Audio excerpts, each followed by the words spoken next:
Every game doesn't need to be Kool-Aid colored. Wuthering Waves is just Genshin Impact from Wish. I want to cry. I didn't, but This is the state of Wuthering Waves. Almost made me cry at one point. Inazuma's the worst. What do you expect? I think Genshin did a good job. That's pretty crazy. This is a mountain that people will die on. We're gaming.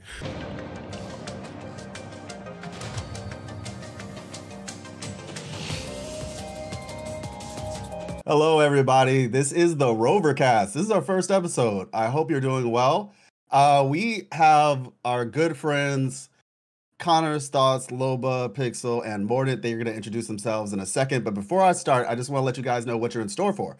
So we have a couple sections for this podcast. The first one being that we're going to pick our brains on some hotly debated topics. Secondly, we want to go through some feedback, community feedback specifically about the game at its present state. So the first thing that we're going to discuss is the combat. Then we're going to discuss the open world. Following that, the gacha, then the story, and then our hopes for CBT2. It's coming up hot. So this is the state of Wuthering Waves, podcast episode 1. Hope everybody enjoys. And we'll also have sections in the description if you want to find a specific part that you're looking for. So without further ado, I'm going to give it to Connor to kind of introduce himself, and we'll just go around. Yeah, all right. So yeah, hi everybody. So yeah, we got a YouTube channel called Connor's Thoughts. I also do some streaming on the side on YouTube and Twitch. I primarily do right now like some Punishing Gray Raven content on YouTube, but also look at some other gacha games as well, and looking to maybe like expand into other kinds of content, but also Wuthering Waves. That's the big thing, you know, that's why we're all here. So definitely going to be putting a lot of time and focus into that. But yeah, it's been a great run so far. Just recently hit 5K subs on YouTube and we're still growing. Woo!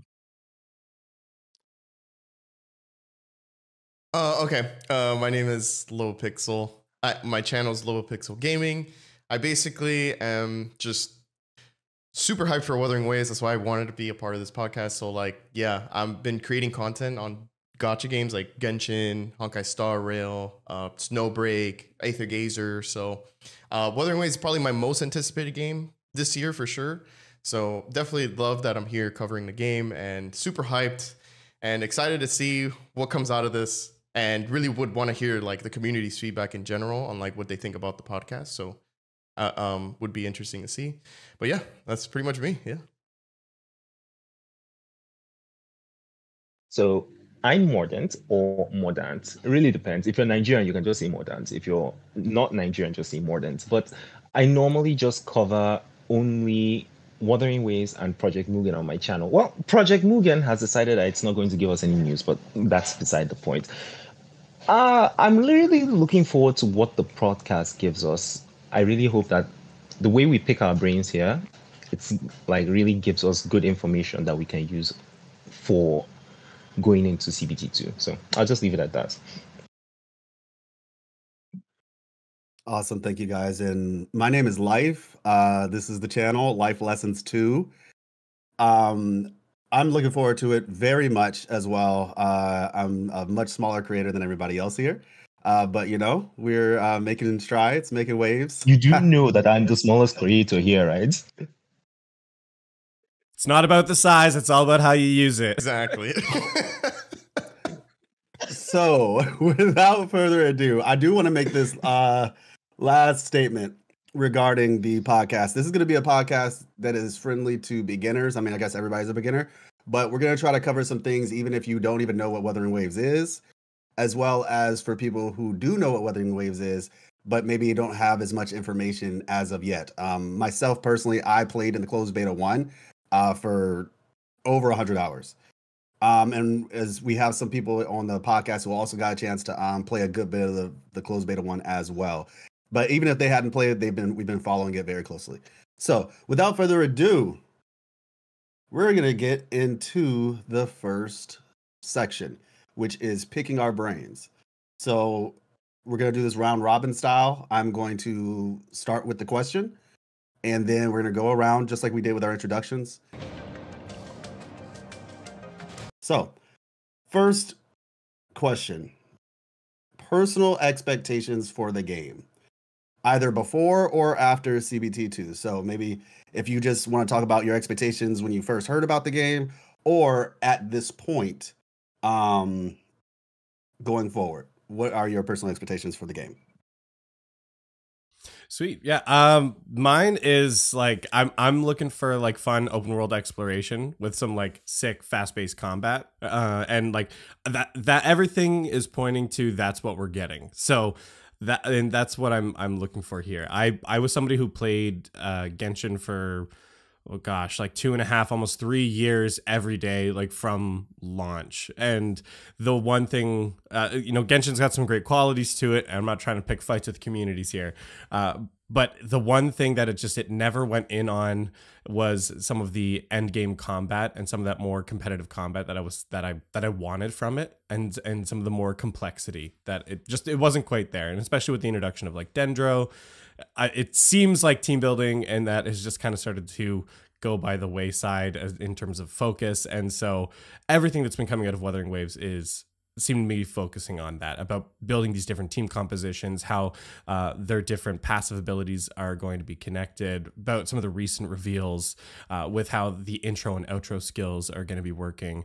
And as somebody who's been playing Punishing Gray Raven for a while now, the fast-paced combat is what it is known for and what Kuro has done well. And so that is probably my like highest priority there too. Like obviously as a gacha game, looking for great, characters and design and just an overall fairly engaging story. They reworked the whole thing, and PGR has a really good story as you get deeper into it, but I won't break that part, that horse. But yeah, so those are the big things that I'm looking for from it, and so far it's seeming promising. Awesome. I gotta say though, like expectations, honestly, like I wasn't thinking from CBT1 to expect what we got in CBT2. Like it was such a massive upgrade. Like they don't look the same. So I can't imagine what's gonna happen on final product day, like final release day. Like it's gonna probably blow the internet even more than what it is now. And I don't know what to really expect because like, I mean, I know for sure they're going to change the story because they mentioned that in the dev talk, right? So to see them scrap a whole story and then go towards a new one, I have good faith in the story. I think they're going to do a good job because of like the PGR like community has like said that like they've done really good story. I haven't done it myself, but I'm going by their vouch. Like I think they're honest about it, and I've heard it's really dark. I think the story for Wuthering Waves could potentially be like an actual dark story. They're not gonna like handhold us, like I hope that they bring some emotion to it. I want to cry, like I want to feel something, right? I don't want to be it can't always be a happy ending, right? I mean, you could take that, like that's how I feel about that. But another expectation for sure, like I know for sure the combat is going to be great. I don't think I'm going to think that like they're going to do a bad job on it or anything, but they have done a lot of improvements from what we've seen, and that's probably my most excited thing about the game. Like I just want to play the combat already, because even from CBT1 the combat felt good, so I can't imagine how good it probably feels on the second one. They've made it smoother already, so yeah, I'm excited overall just for that. That's like my most anticipated thing right there. Look, PGR almost made me cry at one point. I'll put that. Yes. There. Okay. So that's good, because I want to feel like, man, this is like hitting hard, Yeah. I want to feel attached to it, like I want to feel something. Yeah, I have to catch up myself. I was just talking to somebody on X today about that, and I am at chapter 13. And so I think I'm just gonna like catch up like closer to release day. Maybe just like that'll be my stream. I'll just like catch up in PGR right before Wuthering Waves release. But go ahead, Morton. Well, for me, as a semi-casual player who mostly enjoys the lore, and I'm looking forward to the lore a lot, I want to see like like Pixel already said, like I really want like a story that like makes me feel something. And one example of a story that I can give is like there's Parasites, there's Assassination Classroom. These are just anime that like the story, the ending, it's like you feel something. That's what I want from Wuthering Waves. A lot of people have a lot of expectations just for the combat of Wuthering Waves. It's like everyone has talked about the combat so much that I'm tired of talking about the combat. So let's talk about the story some more. That's basically what I'm looking forward to now the most. I know everybody's going to cover the every other aspect, but the story, I'm definitely going to be all over that. Thank you. And one thing I need to say that I didn't say when I introduced myself, I do motivational gaming content. That's just something I should put out there because everybody kind of explained what their channel did. My channel, especially going forward, you all will see a lot more. Like I said, I'm kind of in the building phase, but it's motivational gaming content. So just want to put that out there. But I would say I'm probably like a hybrid myself. I am a hardcore player who enjoys story. Like I like combat wise, perfect parry, all that. I have not gotten any no hits. I've gotten very close. But I'm just really big with combat, really big in terms of team combinations, things like that. And in terms of story, same thing. If you see my channel, I talk about some of the lore. And that's something that we're going to be covering very heavily on my channel as well. So yeah, like I said, my expectations was, and I'm just gonna do it. I'm gonna do it right now to break open the the figurative ice wall, icebreaker or whatever. I wanted it to be better Genshin. Now I know that's subjective. I know that that is subjective. Better can mean a lot of different things to a lot of different people. But in essence, for me, better Genshin to me. I wanted it to be the fulfillment of what I expected out of Genshin. I think this is what most people expected out of Genshin, to be fair. Anyone who thinks that Genshin was not created with combat in mind, I think is being a little bit delusional. Reason why? Because every single the progression-based system in the game relies on combat. You want to improve your weapon, you want to improve your character, you like the ley line, like everything revolves around combat. I don't blame Genshin for the direction that they're going, mind you. Your audience kind of dictates that direction, and the audience, made their decision. But what I wanted from what I'm planning and hoping for from Wuthering Waves is that it will be a combination of both. I think it's very much possible to have really good combat, really high difficulty stuff, but also being able to, maybe like your open world, having more of a casual sense about it, whereas you have certain modes and things of that nature that yield themselves more toward, like I said, kind of more combat focused, not even just hardcore, but just combat focused players. So, with that being said, Can I ask a question? yeah, go for it. So basically, what would you then do if Genshin actually decided that, okay, we're done playing around, let's actually fulfill all of the things that life wants? What would you then think of Wuthering Waves? Would you think of it as like, my original game now finally gotten what I want, so let me leave that? Or do you think, let me balance the two games out now? Okay, that's a good question, and I can use that actually to segue into my next question as well. So I've thought about that before, and to be honest with you, for just theoretically, for Genshin to do that, they would have to do a whole lot more than just make a better Spiral Abyss. One of the reasons for that is because the combat doesn't fully yield itself to hardcore combat, if you want to be honest. Just adding more hardcore combat or modes to Genshin would not fix it. Because for example, Wuthering Waves, you have perfect parries, you have counters. Genshin has nothing like that. You can do aerial combos. You can actually, what I'm saying, like, not just plunge. Like you can do so much more in Wuthering Waves. Now, theoretically, if Genshin added all that stuff, right? If Genshin added everything in terms of revamping their combat to make it the same, there's so many things about Wuthering Waves that I enjoy outside of just the combat. Lobo touched on it, the dark story. I love that. When everybody was saying, we want it looks too dull or whatever. Like, I don't even think it, like, the thing is Gothic style, right? Gothic is a very dark style, but it looks gorgeous, right? I think what they really wanted it is for maybe it to look a little bit cleaner, but every game doesn't need to be Kool-Aid colored, And so I really appreciated the aesthetic they were going for. And I will say, after seeing the dev talk, I think they did a really good balance of combining the dark aesthetic, but having a more homely feel maybe in the hub areas.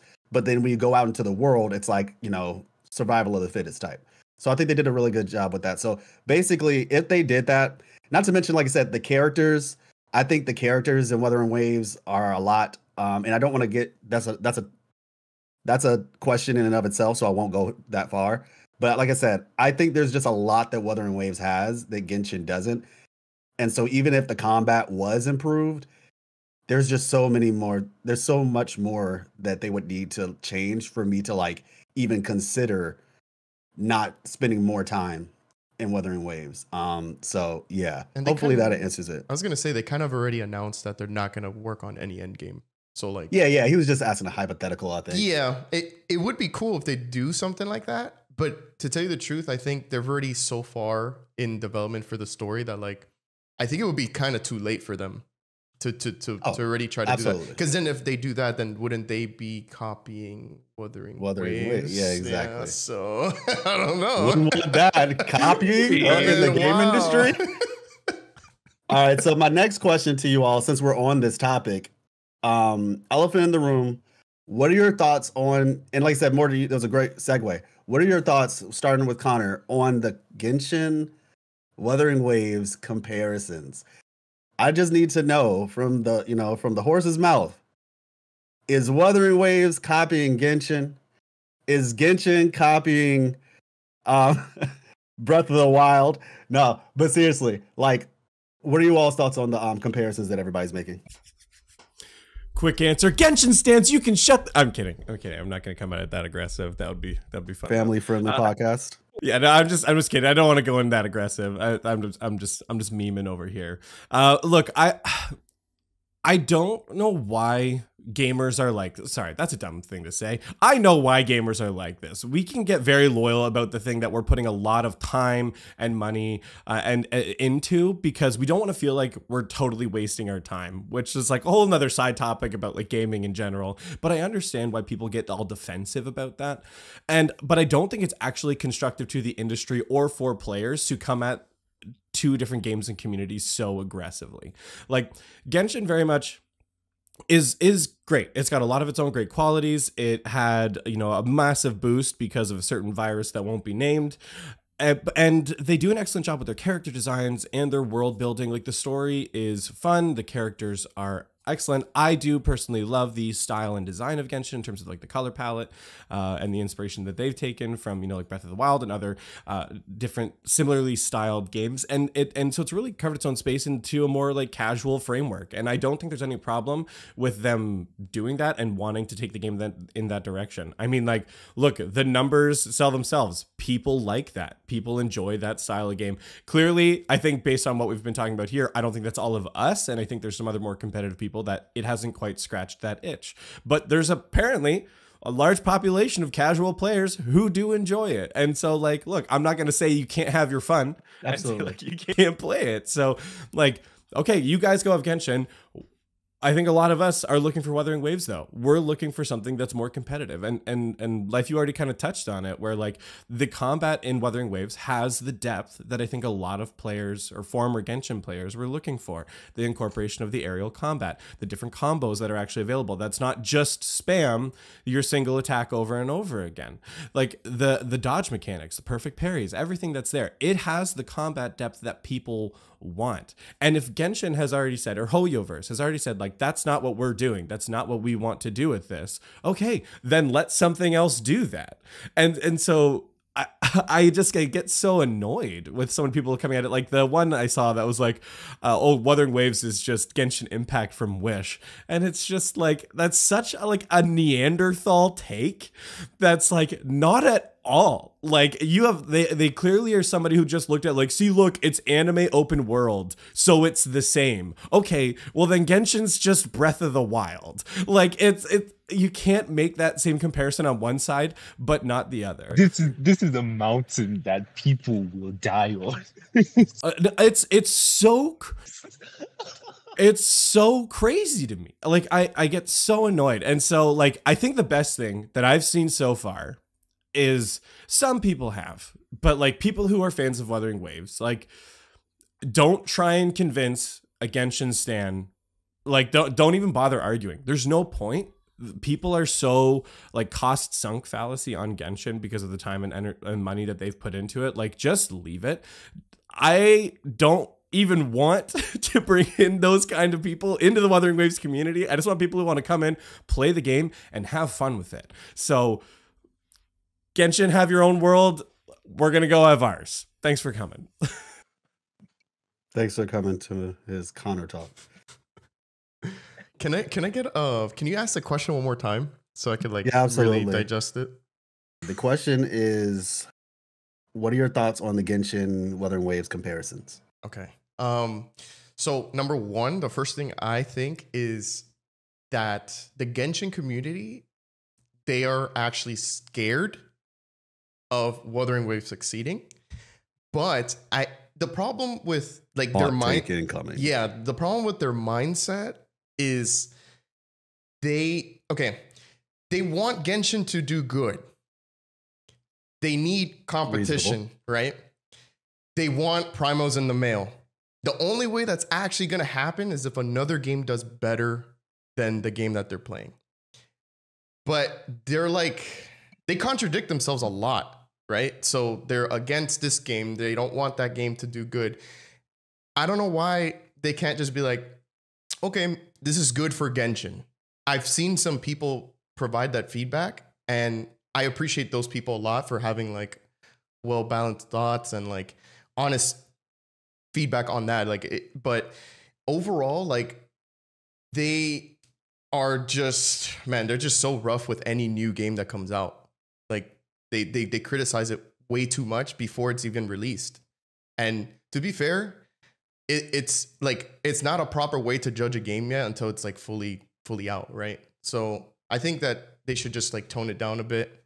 They're probably not going to, but I mean, this is all just Wuthering Waves is for the hardcore player. If you don't like it, just don't talk about it. Just keep enjoying the same game you're playing, right? But there's no reason to really just downplay or be negative towards a game that's in development. I hear you, Lobo, but how are they gonna farm karma on Reddit if they don't talk trash? I don't know. Based. I don't know. I mean, they're already farming mint, so I mean, I don't know what to say, man. Berries? Yeah, I'd rather farm echoes all day than farm mint, because if I'm farming mint, there's nothing I can do there, man. Like, there's nothing to do in Genshin, man. Yeah, honestly, the stands lost so much credibility when they started getting so aggressive on Honkai Star Rail, which is like another game from the same developer that's not even in the same genre. Like it's a turn-based strategy game, and they're still like they were still going hard on it. And I just got my free 5-star yesterday, so I don't know what Genshin's doing. It has never been so satisfying than watching. I'm not gonna lie, watching the Genshin stands get memed on with the free doctor ratio, and it has been some of the best memes. All right, you're good, Mort. Okay, I'm more apathetic to this topic because here's the thing: when Genshin Impact was being launched, does anyone remember the story about the guy who smashed his PS5 or was it the PS4 at the convention because of Genshin? I'm like, never heard it. It's like it's not a new behavior, so I'm like used to it. Actually, there was a guy who did that. He literally came to a convention, just raised up his PS4, smashed it on the ground because Genshin Impact was literally resembling Breath of the Wild. I heard the story and I just could not process it. So it's like I'm apathetic to it because I know it's a new thing. While everyone has already talked about how it benefits the game, so it's like if people just want to be obstinate and refuse to see the good stuff out of it, then leave them be. I really don't care what that person thinks. If you want to be that way, be that way. No, fair point. Fair point. Like I said, for me, I just want to make it clear. I enjoy Genshin. I still play the game. Um, Favorite characters are like Dea, Shinha, Bennett. Um, I'm excited. My goodness. C6R5. C6R5. I mean, My no, goodness. no, C6R1. C6R1. My bad. But yeah, no. Like I said, I do enjoy Genshin. But like I said, I see things that I don't necessarily like about it. This is not. I don't think anybody here, and I think everybody has made it perfectly clear that we're not ragging on Genshin. It's just that the comparisons are just very ill-founded. Um, More just to be more relevant to the time period in which we're recording. The character Gaming or Jiaming, if you're speaking in Mandarin.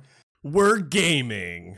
Not only Gaming, also Jianxin, the new girl. Like, if you look at her idol animation, it resembles Kazuha. It's like, bro, there's no way. Like, if a Genshin player sees that, they're going to be like, ain't no way this game is beating the allegations. But it's like, I really don't care at this point. Yeah, so basically, I was seeing on X that someone was comparing Gaming to Young, right? Lian Yang. Ling Yang, I think it's Ling Yang, thank Ling you, Yang. Ling Yang. Yeah, so they were comparing the two, saying that I was like, oh, he just copied. And I was just like, okay, first of all, they both are Chinese games. They share cultural heritage. That's like if you saw somebody making a game about like a game and they did a Christmas event and then both characters had winter aesthetics and you said that they copied each other. It's like, no, it's a shared holiday. So therefore, yes, there's going to be a Santa looking character in both games or an elf looking character in both games because it's a shared cultural thing. So yeah, like long story short, I don't think that they're really productive conversations. Now, mind you, it's not to say that we can't compare certain things like for the sake of improvement, but also I would just say this too. Remember, Wuthering Waves is going to be a brand new game. There are going to be things that are better because it's a newer game. They've had the opportunity to study Genshin, to study, what I'm saying, Breath of the Wild, to study Horizon Zero Dawn, to study Red Dead Redemption 2, just like all Last of Us, right? Like they have the opportunity to study these games and then improve. So, like I said, it's not the most productive thing in the world, especially in the way that I think most people approach it. But at the end of the day, just enjoy the game you play. If you want to play Wuthering Waves, and then I think Loba said it very well, competition is good because with more competition, your game will improve. Maybe you'll finally get the skin selector that you always wanted, or the 5-star. Maybe one day, or the one primo in the mail. Yeah. All right. So now let's move forward. Let's move forward. Can I make two quick comments on that just before we do? Go for it. Like just two quick things. So one is on the development side, they're actually, from the knowledge we have kind of in the West, is that there actually is like a pressure to incorporate Chinese like history and traditions into the content. And actually in the recent dev vlog, they talked about specifically that the area that the developer's office and stuff is in is, I'm gonna probably butcher the name, but it's like Guangzhou or something along those lines.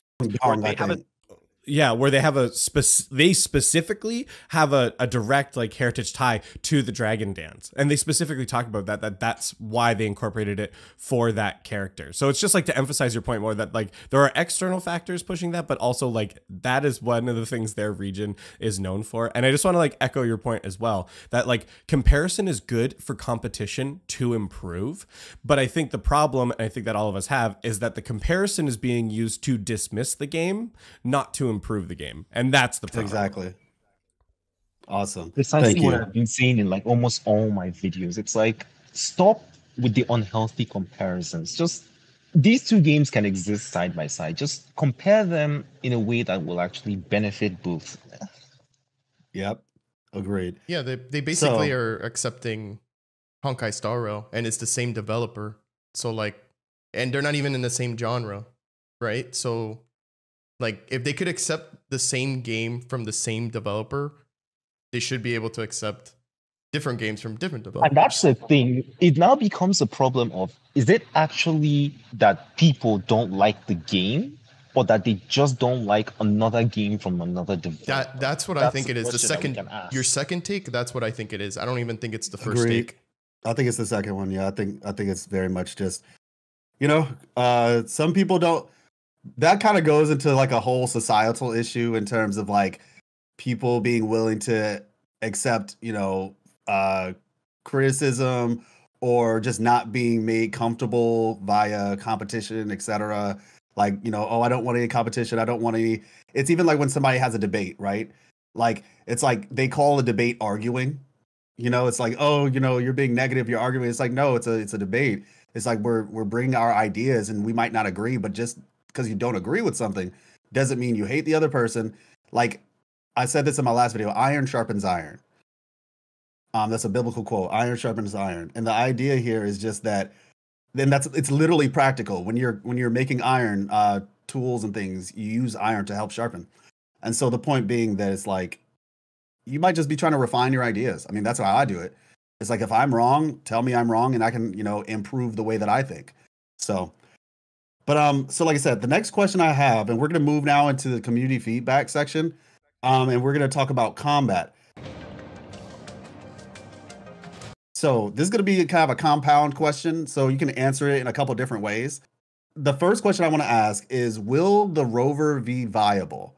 In you all's opinion, do you think that the Rover will be long-term viable? And this will kind of segue into the next question, and so you can kind of answer them both at the same time. Will they be long-term viable? And the reason why this is brought up is because in the first closed beta test, the Rover was considered pretty good, partially because of the simplicity of Rover's attacks. And so they had like really, if you're a fighting game player, the idea of like lingering hitboxes, basically, which basically means if you do an attack, the time that attack stays on the field is long enough to where if somebody tries to attack you immediately after you do yours, they can get hit by it. And the Rover has a similar thing where they'll have like an attack and it stays there for a couple seconds. And so as a result, if the enemy tries to hit you, it's almost like an easy parry. So that was one of the reasons. But the other reason, and this is what segues into the next question, the element. So Rover's element was like light, and there were only 2 light characters in the beta. And I even think up to this point, if I recall correctly, there's not been another light character announced. I don't think Kakarot is light. So there's only 2 light characters, that one being Rover, and the other is Joy Yuan, who's actually a healer. So as far as combat DPS is concerned, Rover's the only one. So the 2 questions are, do you think Rover will be long-term viable? And the current role of elements in the game, are they useful or unique? There are some people who are in favor of the elements, and there are other ones who think they're not as useful, at least as of CBT1. Like they could be improved essentially. So long-term viability of Rover, and you can kind of consider the fact that Rover is the light element, and then kind of transition into the idea of your opinion on overall on the elements themselves. Look, my only like I'll say like issue with the question at all is like in terms of like, you know, what, how do you define viable?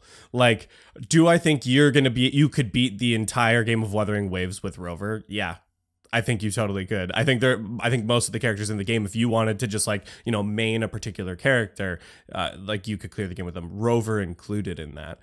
Because like most games of like this style and like most like gacha games even as well, the content to at least clear it is always going to be doable with pretty much every character. Now, if like in, I don't know if they're going to be bringing in kind of like scores into Wuthering Waves. We'll see. But in PGR, they've got like competitive game modes that basically turns into like a score attack. You know, like how much damage can you do in a particular period of time, or what kind of score can you get in different challenge modes. If something like that was to get incorporated into some more of the end game content for Wuthering Waves, do I think Rover is going to be quote unquote viable for that? Like, I don't know. I have a hard time thinking that when we start getting into the high end competitive stuff, that they're going to start outclassing proper elemental team comps, because I think what you're going to start to see is more bosses are going to be susceptible to particular elemental types. And so teams that are going to be mono element, I think that's going to become part of the equation. So high end competitive, I think they'll fall down. To be able to beat the game with them, yeah, like 100%. Like, I don't think that's going to be an issue at all.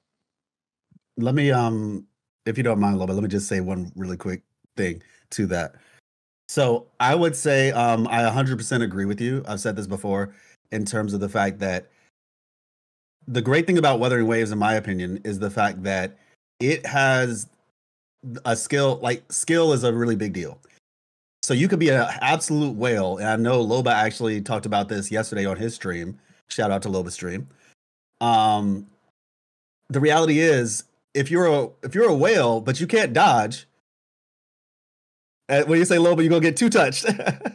Like, if you're a whale and you can't dodge, versus if you're a free to play but you can dodge and you can optimize your combos. So that's one of the great things. You want to talk about free to play viability. That wasn't even a question, but free to play viability, yes, I think Wuthering Waves has a lot of that.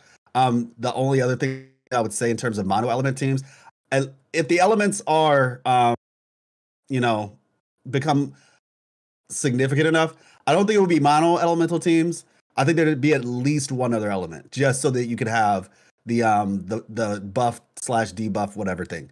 But in terms of it, out of 3 characters, at least having 2 of the same element, 100% is going to be necessary based on the kits we've seen. Well, here's the thing. Oh, We're thinking about the elements the same way as Genshin. And this game doesn't work the same way as Genshin. Because most of the elements in this system, in this game, focus more on buffing and debuffing. So because of that, it's like, even if we're talking about like a score attack, like Connor talked about, I'm finding it very, very hard to put this into words, but it's like, because it's not just the elements, it's like it's more focused on physical attacks than it is elemental damage. Don't you think that essentially, I don't have the words. I'll just leave it at that for now. So what I'll say in terms of that is, the elements do play a big role, even not in terms of like the combination of the elements even, but you have to understand, like, this is just the early game. We don't know how, like, if you think about Genshin as an example, you started off with like lower level characters who were combinations of physical and their element was usually attached to their skill and their ultimate. But as we got further into the game, we got characters who like straight up infuse the entire time. We do actually have a character like that in the game currently, Danjin. She infuses almost the entire time she's playing. So elements are going to play a role. How significant of a role in the combination of the elements is still to be determined. But elements, it's not going to just be a lot of like physical is my point. Depending on who you're playing, for example, Mortefi comes to mind. He's basically always got his elements on for the purpose that he is. So yeah, but go ahead, Lobo. I was gonna say that for Rover for sure is gonna be like 100% viable. I really hope though that they go the same route how they did with CBT1. So I hate making the comparison, but like with Genshin, like the MC, like that's like your free character, and then you could get like the duplicates or the constellations for the character, right? like exploring the world. It's kind of similar how Wuthering Waves is. You collect things in the open world, and then you go to a shop, and then you buy the copy of Rover, right, to make your Rover stronger, right? Now, the reason why I say she's really viable is because she's gonna be, she or he is gonna be really like the beginner character or the casual character. Like Rover is like the easiest character to parry with, like 100%. So this is like, if it is good for the casual player. For the casual player, they're gonna be able to parry everything, dodge everything, because the parry mechanic with Rover is really, really easy. Even though there is still some challenge with the bosses, because you still have to like memorize moves and stuff, it is a lot easier. It's harder with like a heavy sword user. It's really hard. Or with like Yin Lin, for example, she throws her puppet. It's actually harder to parry with those characters because you have to time it differently, right? But the Rover's gonna be viable because I know at the last sequence, Rover can heal herself. So and when you were talking about healing and stuff, I thought it was pretty interesting because I didn't think about this detail, but you said the light element is Spectra, right? And the Spectra element, those are the only two characters. I forgot her name, Hugh, the blonde chick, Joy Wan, yeah, and Rover. So like they both can heal themselves. Rover could only heal herself or himself at the highest constellation. And the funny thing is with Havoc, which is the dark element, I think all of them heal themselves as well. I completely forgot about that big detail. So light and dark, they can heal themselves. And all the other elements so far, I don't think they can heal yet. But let me stop you on that. Yeah. Baileon or Baiji. Baiji. Yeah, like if they're an actual healer, then yeah. But I see your point. I think it's still a good point you're making. Like, if they're an actual healer, then yes. But in terms of characters who are not healers, but still have the capability to heal, so far, all we've seen, like you said, is that light and dark element, Spectra and Havoc. So I think that's a good point still. Yeah. And another thing to point out. Go on. No, I was gonna say, I completely got sidetracked on like what was the second part of the question? I forgot. Basically just the usefulness of like, what are your thoughts on the elements as a whole? And you kind of touched on that, but just like, do you think they're useful? Yeah. The combinations. What's your thoughts? It was weird because like it right now, like from CBT1 didn't feel like you really needed a team comp, which I want to feel like I need a team comp for something. And I know for sure that I haven't played PGR that much. I'm pretty sure Connor can answer this, but in PGR, I know like if you have the same element in the three-part team, it is very useful. So I don't know if they're gonna go that route where you need 3 Spectra to be like really good or 3 Havoc. But the thing is, their little like resonance chain system that they have, it all benefits in any order. Like you get a certain buff for certain things. I think it only really matters in the end game, like where you start like battling like the higher tier enemies. Like if you actually read like the description in there, it'll tell you like, oh, you have like 20% buff on Havoc damage or 20% buff on Spectra damage. So like you would want to take advantage of that and then put like that element in that team and use that to your advantage to like try to like to beat it quicker, you know? I think that's the only benefit I've seen so far from that. But other than that, like in the open world team building and all that, I haven't seen anything like very useful yet. All right, kind of try to make it quick so that Morgan can get a chance. Yeah, sorry, I talked too much. I was gonna say I don't want to pigeon Wuthering Waves into thinking that it needs to be PGR combat, but like so PGR was very similar though in the early game that like team composition didn't matter. Like you could literally like use any character, any amount of characters, any composition. It literally didn't matter until end game where you're trying to push it a little bit higher.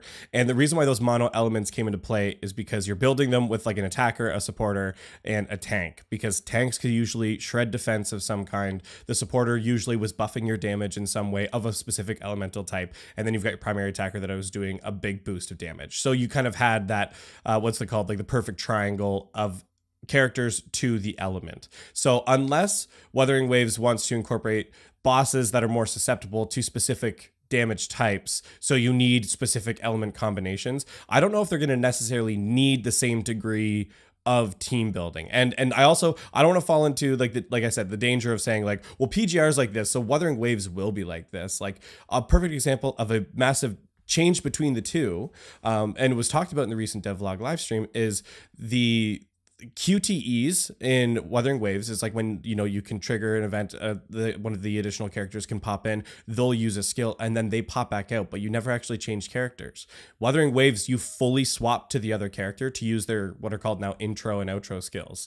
So like that's just a whole another like format to that's not a thing. Also in PGR, air combat's not really a thing in PGR. That's something that's incorporated in Wuthering Waves. So I always want to like make sure we're careful on like, we can look at that and see like, oh, this is kind of previously what they've done with combat, but I don't think it's going to be a 1-to-1 by any means. And everyone pretty much already said what I wanted to say, so let's leave it at that. You're sure you don't have anything to say about like the long-term viability or the use of the elements? You good? Well, I mean, technically, if we're talking about just the rover, there is a chance, because if I remember correctly, and of course, because CBT2 story is going to be changed completely, there is a chance that this is going to change. But in CBT1 story, the rover was basically in charge of beating all the Stradonian bosses and absorbing them into his or her body. This could affect the elements that the rover has. It could also affect the play style of the rover. So long term, I do think that he has a place. And sorry, if I keep saying he, it's because I'm going to play male rover. Just don't mind me. But I think he has a place in the long term game. But it remains to see how exactly they're going to focus their combat. Is it going to be more mono than anything, or is it going to be varied elements of that kind of a thing? If it is, then we'll know by that time. If it's helpful, you can just say like, I think rover, blah blah blah blah, to make it easier. Can I make a quick take yourself on the rover? Yeah, go for it. If they give us rover and they give us the option to have rover in every single element, like how how MC and Genshin is,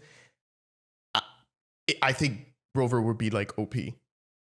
Like crazy OP. And then like if they change the combat for like each element, like different weapon, you know what I'm saying? Like it would be pretty cool. Well, it depends, because in Genshin we have multiple elements, but the MC is still trash. Unless we talk about exactly. Dendro MC. Dendro MC is good. Yeah, Dendro MC is the only one that's good. Yeah. Yeah, that's actually my concern, because I feel like if they do that, I'd rather them be great at one thing than dilute them, because I just have a feeling like if they did that, one, it might not to say that they can't do it. I have full faith that they could, and if they did, that would be a dream. But I guess it really depends on if they're willing to make multiple elements, but then the elements are kind of mid, because obviously they want to sell other characters. So if they make Rover amazing in every single one, then it's gonna like make it hard for them to sell other characters. I'd rather Rover just have their thing that they do. Personally, if doing the opposite comes at the cost. Now, Mike just said, if it doesn't, then I'm all for it. But go ahead, Connor, and then I'm gonna actually answer the question myself too. But go ahead. Sure. I was just gonna say I think the big difference between the two is the Genshin MC is intended to be like a filler unit, like as you're going to the different regions, to have that element accessible to you, so that any player at any time has access to it. For the various regions. I just don't think the rover is meant to serve that same role based on what we've seen so far. Seeing how like how useful they've actually been in the early game with CBT1. So I don't think it's going to fall into that trope. If it does, I would be surprised if they did. Yeah, I think you make a good point, because CBT1, even though they are changing things, it gives you a good idea of what their plan was. And clearly their plan was for Rover to be a solid character. So I think, and to your point, Loba, I think the fact that it's good for casuals, awesome. I cannot say this. I cannot understate this, that I want the game to be casual friendly in the casual friendly parts.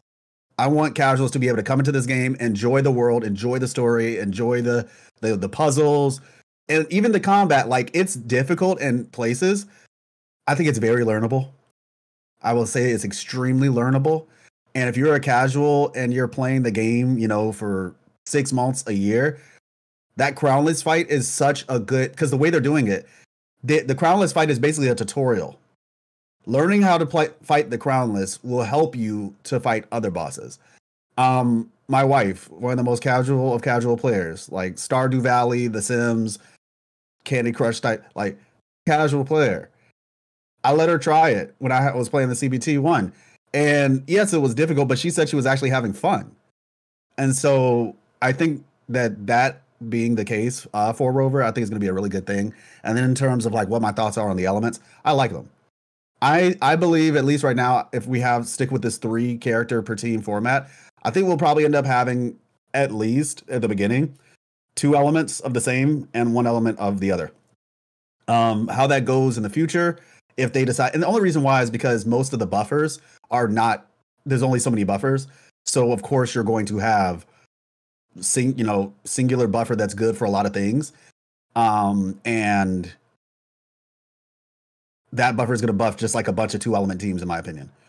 Because we also see a lot of things where it's like, Mortefi, well, actually, no, not Mortefi, Anka. She buffs the fire element. I forgot what it's called. But she buffs the fire element. Yuan Wu, he buffs electricity. So him and you're gonna see him and Yin Lin together quite a bit. And then just having like an extra buffer. And we're gonna get to that. But yeah, so I want to say the next conversation I want to get into is the ecosystem. The Pokemon hunting. We just got that amazing news. Okay, when I was streaming this game last summer, Echo farming is so fun to me. Like, I'm the dude who goes around in Genshin. Like, literally, it'll be just nights, and me and my wife were just chilling. Right, we're chilling on the couch. She's on her phone or whatever, and I'm just playing Genshin, just fighting in the open world, just running, like kind of almost aimlessly running around, just because it's not all the time, but it would be sometimes. I enjoy doing that though. I enjoy running around the open world, fighting stuff, doing combos, like seeing the scenery. Oh gosh, this ecosystem and the shiny thing that they just introduced. Oh gosh. So, what are you all's thoughts? There's a couple questions.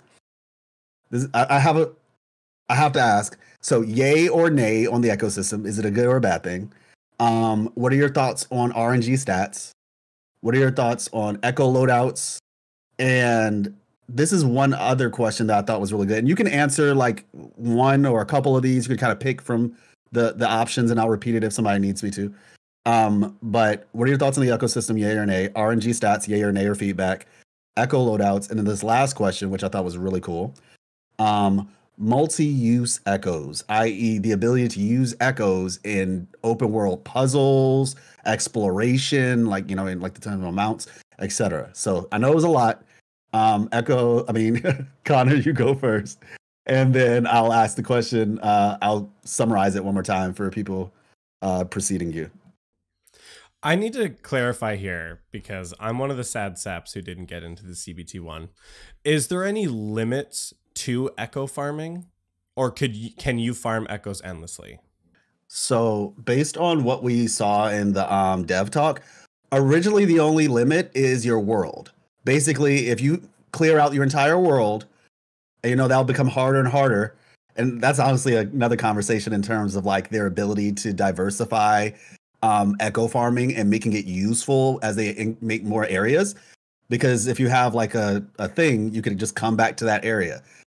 That might not be as viable as it was in the past, based on what they said during the dev talk. Because originally it was like you needed a certain echo to have a set. Now they changed it to where you only need to have the element.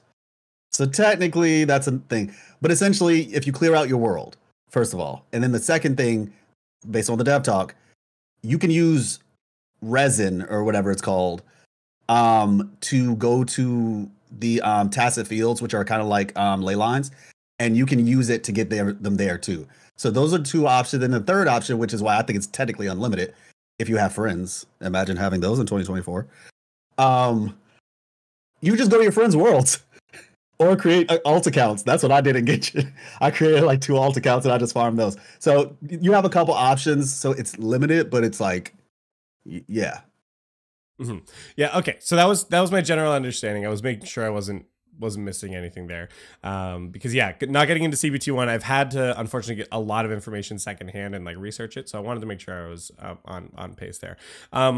Personally, I'm okay with it in it being in that kind of structure. I know that is probably going to be the most, I'll say, like anti-casual system from everything that I've seen so far, because the amount of exploration and farming you're going to need to do to try and like maximize that is going to be way more difficult than compared to like Star Rail, for example. Like Star Rail, something that I've been playing just like personally a lot on the side. And if you want to farm a stage, you want to either farm artifacts or any of the materials, you go into the stage, you auto it, you run it 6 times, you see what you got. Like, so it makes it so simple for you to do that. So if you are busy and you want to make that happen, it's not a big deal. That's going to be harder, I think, in this case. Now, with that incorporation of like that, the, you know, resin-like system, it's going to still make that, I think, a little bit easier to just, yeah, do those boss fights. And especially because in the dev talk, they also talk about too, that you can do higher difficulties. It's going to boost drop rates. So it's going to help you be able to do that as you progress further and further into the game.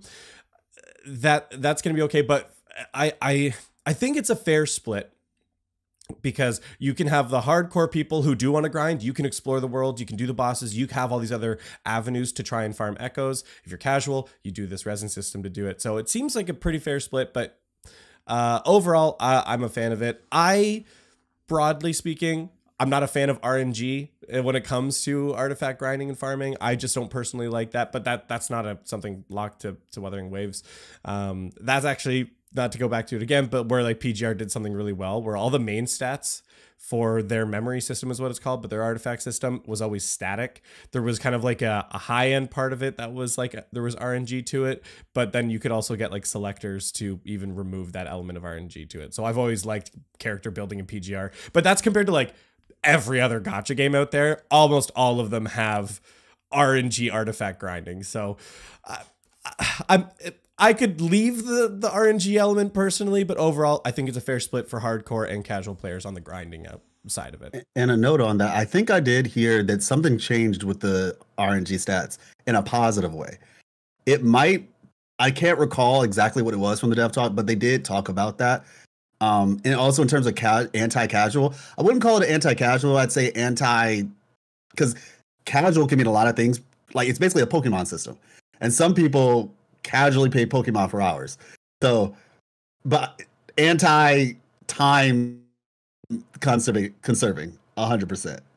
Yeah, that's what I meant by casual. Like somebody who doesn't necessarily have an hour or 2 hours a day to farm their whole world for echoes, for example. Yeah, and mind you, it's not a race.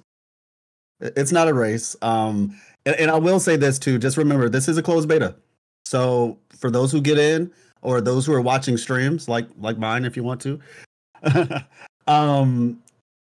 give the devs feedback. They have been extremely receptive to feedback, which is something I can say I wish more developers did.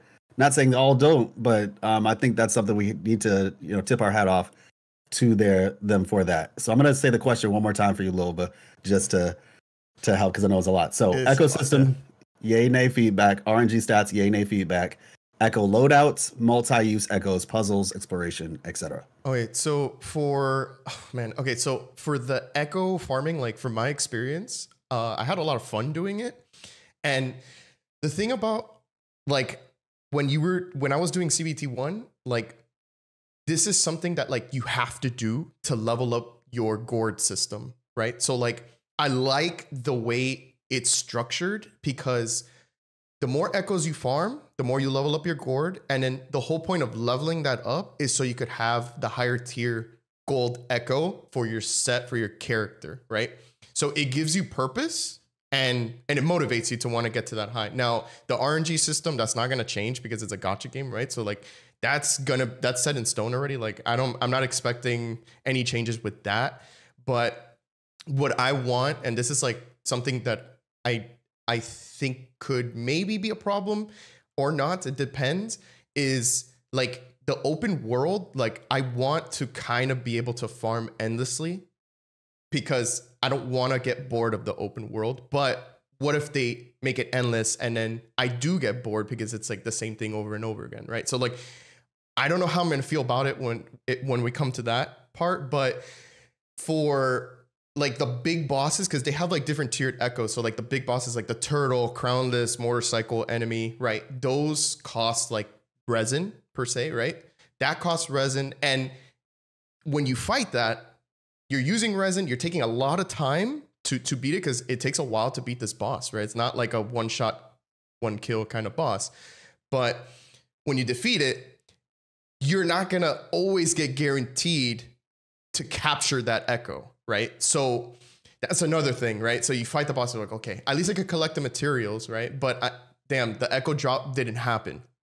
Now, once the echo drop happens, yes, excitement, but is it purple, which is like a 4-star, or is it a 5-star? Is it gold? I don't know. And then once you get the 5-star, you need to level up your core to be able to get higher drop rates for the gold. I don't know if that system is going to be the same in CBT2. I didn't mind it. I thought it was okay. I thought it was pretty good. It's just, I'm scared that like, I don't want to get bored of that. That's the only thing. So like they have to really make the open world not empty. Like it needs to be filled with stuff to do, right? That's my only concern with that. And so basically nay for the RNG system, that's not going to change. So, but I mean, whatever for that. And then echo loadouts, you know, like I think is they're doing a unique system. I think like we're capturing these echoes, we're using them to build the characters, right? And it's pretty cool because they're using the main echo that you choose in your slot will be the one that you could summon onto the field, right? Some of them can have like a main stat like energy recharge, crit damage, crit rate, whatsoever, whatever. And I think that system is pretty cool. I like the way that they have that. And before I finish, one more thing. I would really like, since they announced it in the dev talk, the shiny Pokemon kind of like echo. I hope that they make that like a skin to the echo that you currently have. Like, I don't want to like capture the shiny echo and then it be like the stats are trash, but I can't even summon it. Like, just give me the skin for it to put it on like my main echo that I have with the better stats. That's what I would love. I hope they go that route, but who knows? I don't know. To be honest, I don't think they would give you a shiny. This is just me. I don't think they would make a shiny very echo. unlikely. Yeah, exactly. That the shiny echo would have bad stats. It's probably going to have amazing stats because it's shiny. You think so? I'm pretty sure. They said that in the devlog. They said that the rare ones are stronger in the devlog. He had said that, yeah. So like there's added incentive to finding them too, because they're so that's an even better better motive to want to farm in the open world. So if that's the case, then they should probably make it endless, because like who knows how long. I mean, think about people that play Pokemon. Like, how long does it take to find a shiny, right? They do the resets and all that, right? And they do it for hours and then when it pops up, it's like a big deal. That's a big moment in the video game, right? But so to your credit with that statement, it would actually make more sense if it didn't have unlimited, because the thing is, if that was the case, it wouldn't feel as special. Because then everybody could unlimited grind for like a certain amount of time, and then too many people would have it, and it'd feel like I was listening to somebody talking on a podcast, not a podcast. Actually, yeah, I think it was. I was listening to some people talking about this concept as well, and one of them was saying that Vulcan, he's a YouTuber, and he was basically saying that he doesn't want it to be that way. He doesn't want everybody to have it. And I'm sure he's not the only person who thinks that. I'm pretty sure most people are like, I want to feel special, or I want it to feel like I got, this rare opportunity. It is a huge flex. That's what I want. Like, yeah, like I want to flex this to co-op. Like, hey, like I got this. Like, do you have it? No. Oh, okay, damn. I'm cooler than you. Right. All right, Morton, do you need me to repeat the questions, or you got it?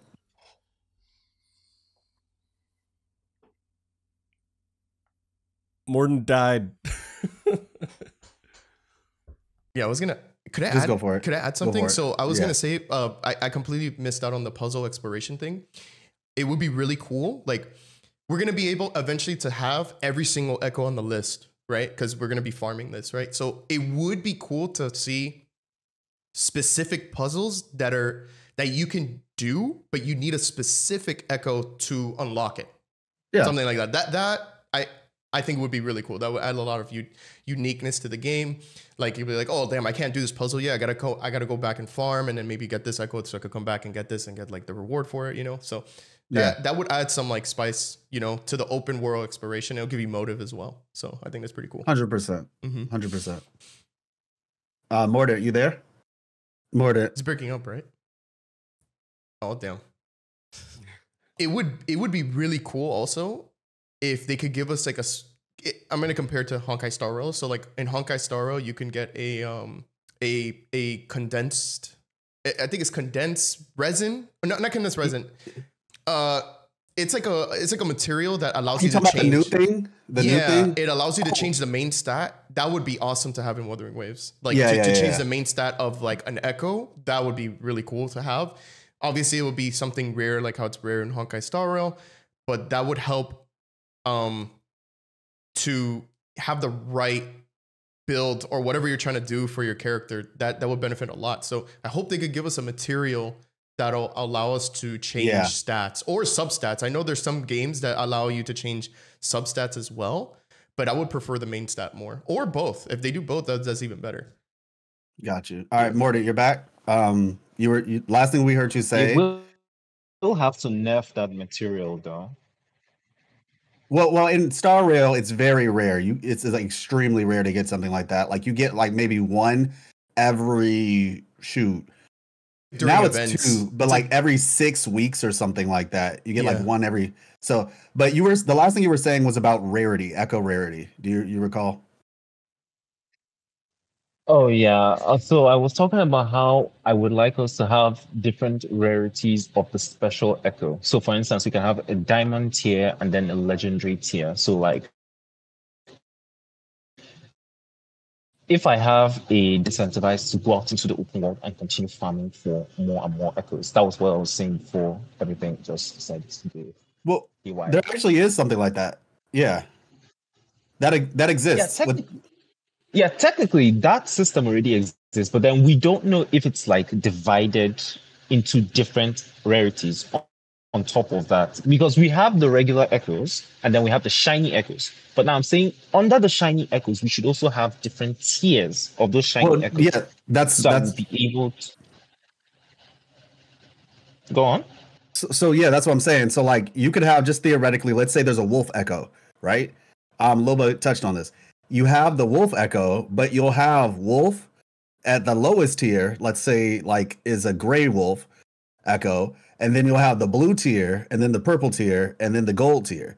But even with that being said, there's also tiers of echoes in the sense that you have calamity class, which is basically like the gigantic turtle echo, right? And then you'll have, I forgot what it's called, the class below it, but I'll just call it boss class or warden class, right? Where like the crownless is like that. So the giant tortoise is a calamity class. The crownless is like, I'm just going to call it warden class because I can't remember what it's called. And then below that, you'll have another tier. So there actually are tiers of echoes, not even just in terms of shiny. Like imagine getting a shiny calamity class. That sounds sick. Yeah, and the drop rates were already, they're crazy low. Like it takes a while to get like a calamity class echo. Like you have I'm not gonna lie. I got that joker so quick. Damn, bro. I was there farming one, man. And the thing is, when I first got mine, it was blue. I'm like, okay, this is useless, but I guess I caught it, right? Yeah, I got like either way, you still have to capture it to level your gourd, so it's beneficial either way. And to go based on what everybody, my bad, Morton. Are you still you done or are you still talking? No. Go on. So I'm done. Okay, got you. And I want to move into the next category after this. But I think the thing that will kind of abase everybody's concerns to a degree, the drop rates are low, but you can farm outside of bosses, mind you, outside of bosses. The fact that you can basically endless farm if you really wanted to, I think makes it better. Even with the RNG stats. And like I said, the dev talk, I didn't look as hard into that, but they were saying something about the stats that I think they improved.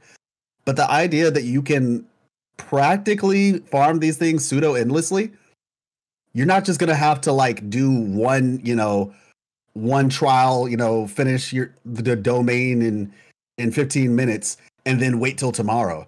You can keep going. So maybe the RNG isn't in your favor, but you have the chances are much higher. You know what I'm saying? It might have a 0.08% drop rate or not 0.08, 0.8% drop rate. But because of the fact you can, like I said, basically endless farm, especially if you have, friends whose worlds you can go to, or if you have, multiple accounts, you can just go into your own account. And so your percentage of getting that drop exponential by that. So I think it helps. It would be cool too if they did like events for like shiny echoes and the drop rate's a little bit higher than the normal. That would be really cool too if they add that. I think that and people who maybe don't play every day would definitely come back for something like that. Yeah, and they 100%. could play that one more casually. Maybe they'll have a higher chance of getting it. I think that would be That's pretty fair. Cool. Yep. So open world. Now that we've talked about multi-use echoes, puzzles, like we have the mounts, right? Like what we're hoping will be mounts, like the Rider Echo. We're hoping that he'll become a mount. Dang, I should have been standing up in my desk. I just thought about it. I'm going to the gym after this anyway, so it's good. But essentially, so you have your multi-use echoes, we talked about puzzles, specific ones for that. Exploration echoes. There's a particular echo I want to highlight real quick that I just love so much. And it's this tiny little muskrat that you find in the first region. I think that's the right term. It's like muskrat. a lemur, right? Looks like a lemur. I think maybe it's just a little. It's a rat-esque. I think I know what you're talking about. Echo. Yeah. And this thing is like it's annoying to fight. It's so annoying to fight. But once you get it, oh my gosh, it's so good. Because the thing is, the reason why it's annoying to fight is because it goes underground. So like you have to like beat it before it goes underground. But when you capture it, you get to go underground. And what happens when you go underground? Invulnerability. Like you don't think about it in the immediate, but it's just like, oh shoot, this low level little thing. And the thing is, you don't need a 5-star level version of it to get the benefit essentially. So that thing is really cool, and it actually touches on something I want to mention about the echoes. I think it would be really cool if you could upgrade the echoes, not just in terms of stats, but abilities. So just for example, let's say the Rider, right? I'm about to cook for a minute. The Rider Echo, you attack with it, right? Like you get it straight out, and once you get it, and maybe this is something that only happens for the gold level, right? So it has an attack. You do your attack. However, if you upgrade it in some type of way, maybe if you get enough copies of it or something, you then get the ability to use it as a mount. You see? So it's like it'll have its base ability, which is like an attack or something, and then or like crownless. You have the base attack, right?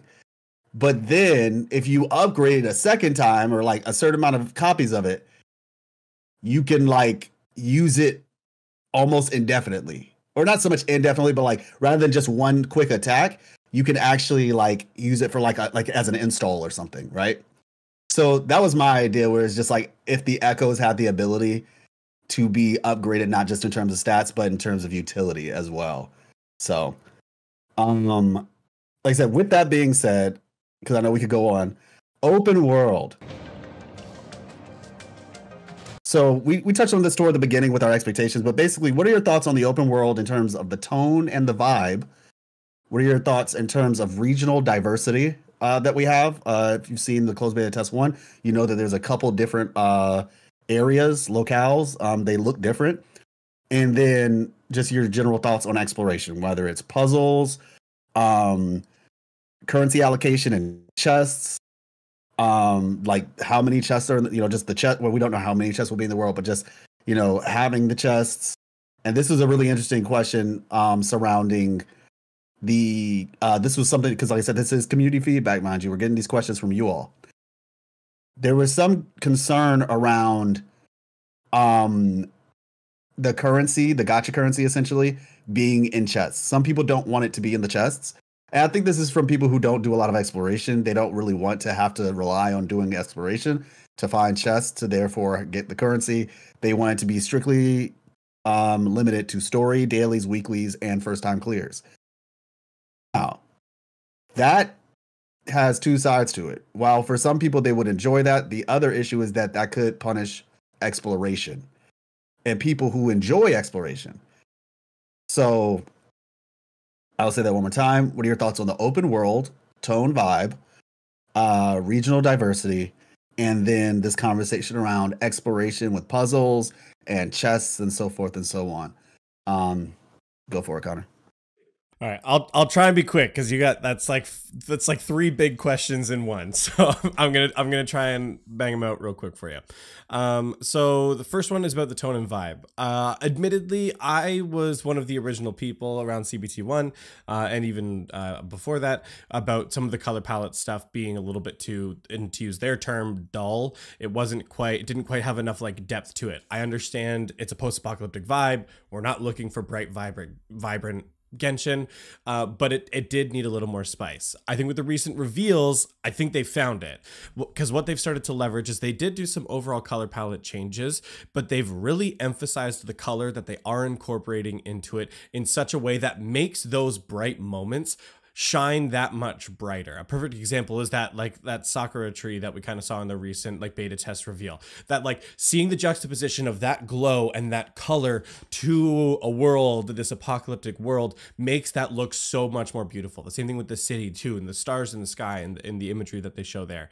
To me, that's like the sweet spot of keeping the tone and the vision that they want for it, but adding way more vibrancy and depth to what they're showcasing there. So personally, I'm a huge fan of the improvements and what they've shown there for the tone and vibe. Also with the recent reveals of like they finally got that weather system and stuff incorporated in there too. So far from what I'm seeing on that surface level, I'm a pretty big fan. And again, they're going to be expanding in the future. So maybe if they want to have more extreme shifts in terms of like the different the different regions, like if they do want to incorporate like a snow element or make like a more winterized zone or something, they have an opportunity to expand into that like I'm pretty happy with where things currently sit in terms of like the overall tone and vibe and region diversity, at least like from what we're seeing, because again, this is a closed beta test, right? Like, so who knows what's to come on the full release and where they'll expand into in the future so far.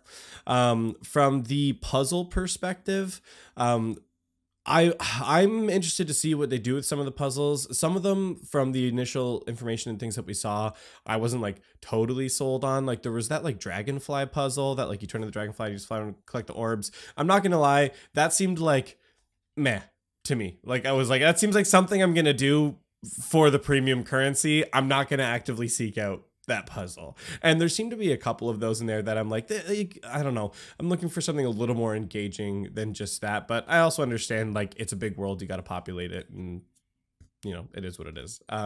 So I'm interested to see if there has been any changes to the puzzles, because they haven't really released anything about that I've seen so far on any changes or improvements to the open world in that way. So I'm interested to see how that shifts.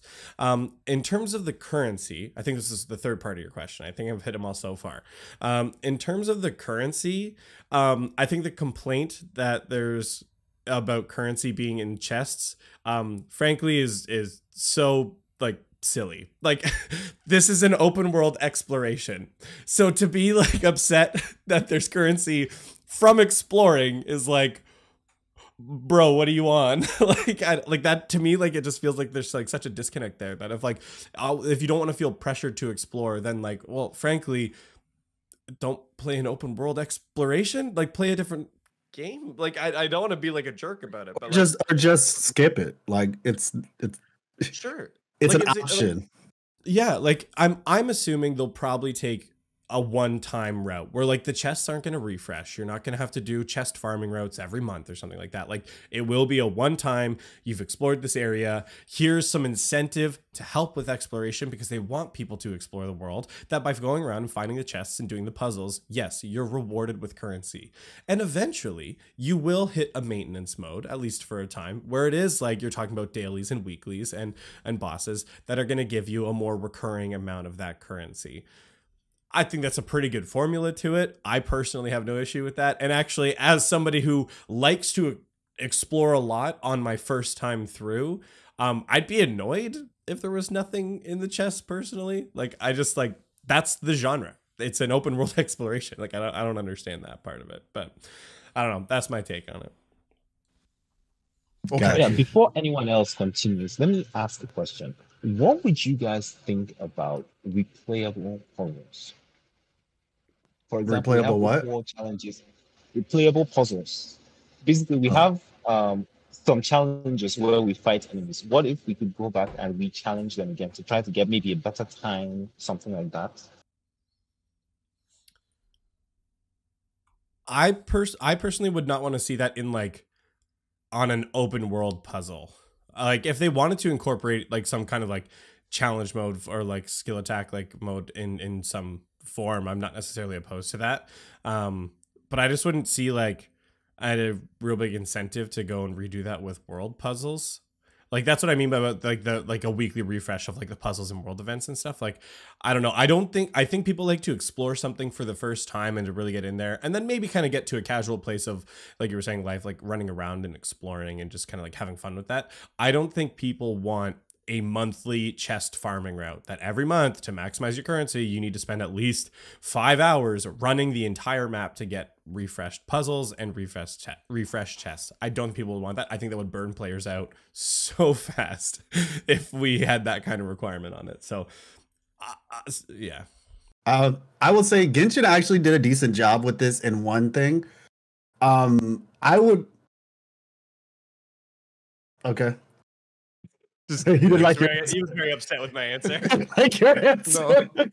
I think Genshin did a good job. There was some puzzles in Leeway. One was at the beach, shoal. I forgot it's some shoal. And then the other one was at what is that village called? Is it Chinksa? I think it's Chinksa Village. And basically there were those two areas where you had to do these time puzzles, where it was like you got on your glider or you traversed basically an area. You did some parkour, you did some gliding, and the goal was to try to beat your time. Now, that wasn't like a reoccurring puzzle, but it was something to where those particular puzzles allowed you to do them like 4-5 times max. And at the 5th finish, you get like the biggest reward, basically. So actually, Star Rail did something like that too, where you during the event with WuWa at the Ghostly Fixtural Garden, I think it's called, yeah. If you were doing that event, there was this one person, one of the little spirits you caught, and you could basically re-talk to that dude or whatever a couple times, and you beat like he will give you a puzzle or something to complete or a riddle, and you beat it, and you could basically do it like a couple times to get like the top prize. So I would be okay with that, where it's like it's technically a one-time puzzle, but it's multi-layered in that sense. And like I said, it could be like a challenge essentially. And it's just always there in the open world. It's one-time finish for the whole thing, but I think that would be a cool way to do it. But okay, go ahead. Yeah, let me. Loba. Yeah, so for the tone and vibe of just Wuthering Waves in general, obviously big upgrade from CBT1 to CBT2. I think with the way that they're going, I really like that with the improvements they've done. I love how they're making the cities and like where people actually live very lively. And then outside of city is like death, like war, battle. You got to be prepared. You can't just go out there on your own kind of thing. Carnage. That's kind of like I like that feel when you go out there. And that's the whole reason why it's like mostly dead, because there's no life out there. It's all just like echoes like taking over the world basically, right? So I think where they're going, like the direction is like really spot on. And also another thing, a lot of people I've heard people complain, I don't want to get too much into the character like design, but there's a reason for that, right? The reason why it's like, I was talking about it on my stream, that the reason why they're in that attire is because like they're like warriors or like they're part of like an army or something. And that's the reason why they have that aesthetic, is because like somebody made a joke on my stream, is like, oh, I'm not going to go to war and wear like bright pink or bright yellow. Like I'm going to wear something that's like more camouflage, or like something, and it fits, because if they're too bright, it's not going to really fit the aesthetic of like what's going outside, right? So Exactly. I think that vibe is spot on. I have like actually no complaints about it. For regional diversity, pretty much, yeah, like I've already covered that. Like the city is like the lively, safe place. It obviously, like the main city that we explore is like it's surrounded by like water and gates. So they're trying to block something from coming in, right? Like some Attack on Titan stuff, you know, like they don't want anything coming in, and they're protecting the city from something. Obviously, probably echoes or something worse, right? So Scar. I like, yeah, Scar too, yeah. So like I like that all these cities are like blocked off in some way. And now that I'm thinking about it, and I want to really dive into that like in the future, like during global. For exploration, I really hope, please, like I don't want the puzzles to be very complicated. Just don't make it like complicated like Inazuma. Inazuma is the worst place to explore. I don't want to go and hit like a block 1,000 times and get it right. I'm not gonna go on YouTube to figure out which order to do it in. Make it simple and can I fun. say something real quick on that? Yeah. I actually I tried this out on my account and it sort of worked. I wouldn't recommend it unless you just want to be silly. Throw Yugwe, Yao Yao's little thing, and he'll like throw his little radishes at it. Yeah. I have gotten so many puzzles answered by doing that, because it's like I don't know if the AI knows it or the RNG works out. And so then I tried it with Yaimiko as well. And I just had her totems just hit them jokers. And it answered like at least like 3 puzzles for me. Okay, that's not bad. I don't know if it's probably not like a guaranteed method, but RNG for the win, I guess. Yeah. I mean, I get your point. I guess it's cool like to have like a character to like have to your advantage to like solve a puzzle. But like I don't think there's a reason for it to be like that complicated. I agree. I 100% right? agree. Like I don't like, and to continue on from that, like just don't make them complicated, make them fun, make them worth doing, and engaging, you know, like really engaging, right? And for the chest in the open world, I think that should stay. I mean, you're already exploring and collecting Echo. You might as well like get that chest that's over there right next to the Echo or in the corner. Like you're going to benefit from it either way. So I understand that that people don't want it in an open world, because like it's just like, I don't know. Like I don't mind it. I don't think it's like a big deal. I just don't give me like two currency. Please make it more than 2. I can't, because you know, Genshin gives you 2 for exploring, and this doesn't feel like it's worth it. Like if we're talking about comparing it to like Tower Fantasy, like you collect the chest, you get a wish. That's pretty crazy. That's a big, I'm going to explore everything, you know, like I'm going to get every single corner. I didn't, but you know, like it's more motivation, more incentive to explore the world. Like I have not been able to explore all of Genshin because I kind of got bored of it. Like I don't want to keep exploring. It's slow for me. Is it worth it? For me, not really. Like I rather just like play something else. Honkai Star Rail, easy to explore. You could, and it's not complicated. You just find the chest, you know, and it's more like Honkai Star Rail is more casual. So like you can definitely explore everything in the world, go to each corner, and it's chill, you know, like, but you know, that's just like my opinion. I just don't want the puzzle to be complicated. Chests are fine. I think it's fine in Wuthering Waves. You might as well just get them because of the echo farming, and for stories and dailies and weeklies and all that. I think they should add one more unique thing to that to like be able to gain the currency we need to make the pulls on the characters. I don't exactly know what they can do on that, but unless they're like really up to date with like events or special challenges, like maybe harder challenges, like instead of like hard mode, there's like hardcore mode that's like even harder, and you get more reward for actually achieving that. That's another way of incentivizing, but that's incentivizing it towards the sweaty players, right? Not the casual players. So I think that's fair. Like if you don't want to be sweaty in the game, just play casual and don't do that mode. But if you want to get that reward and you want that challenge, I think they should be rewarded for that. So yeah. Mortar, you're up. What has said, I don't even have much to say. But life, go over the questions one more time. Let me just see if I can squeeze something out. I believe. Because this is a very personal thing, so I think you can definitely answer. Tone and vibe of the open world, regional diversity, exploration, puzzles, etc. I would definitely say the puzzle exploration aspect has definitely been squeezed pretty well. But tone and vibe of the open world, regional diversity. Thoughts? For regional diversity, it's clear that like anyone who complains, and someone actually made this comment in one of my videos, it's like everyone who comes from one place will most likely have a certain kind of a dress code. Like in Nigeria, Igbo people will have a certain attire that they wear anywhere they go if they're wearing traditional wear. The Hausas will have something else, and the Yorubas will have something else. So it's like if you're now complaining that everyone is wearing the same kind of a thing or they look the same, it's like, what do you expect? Have you seen the Asians? Have you seen the Asians?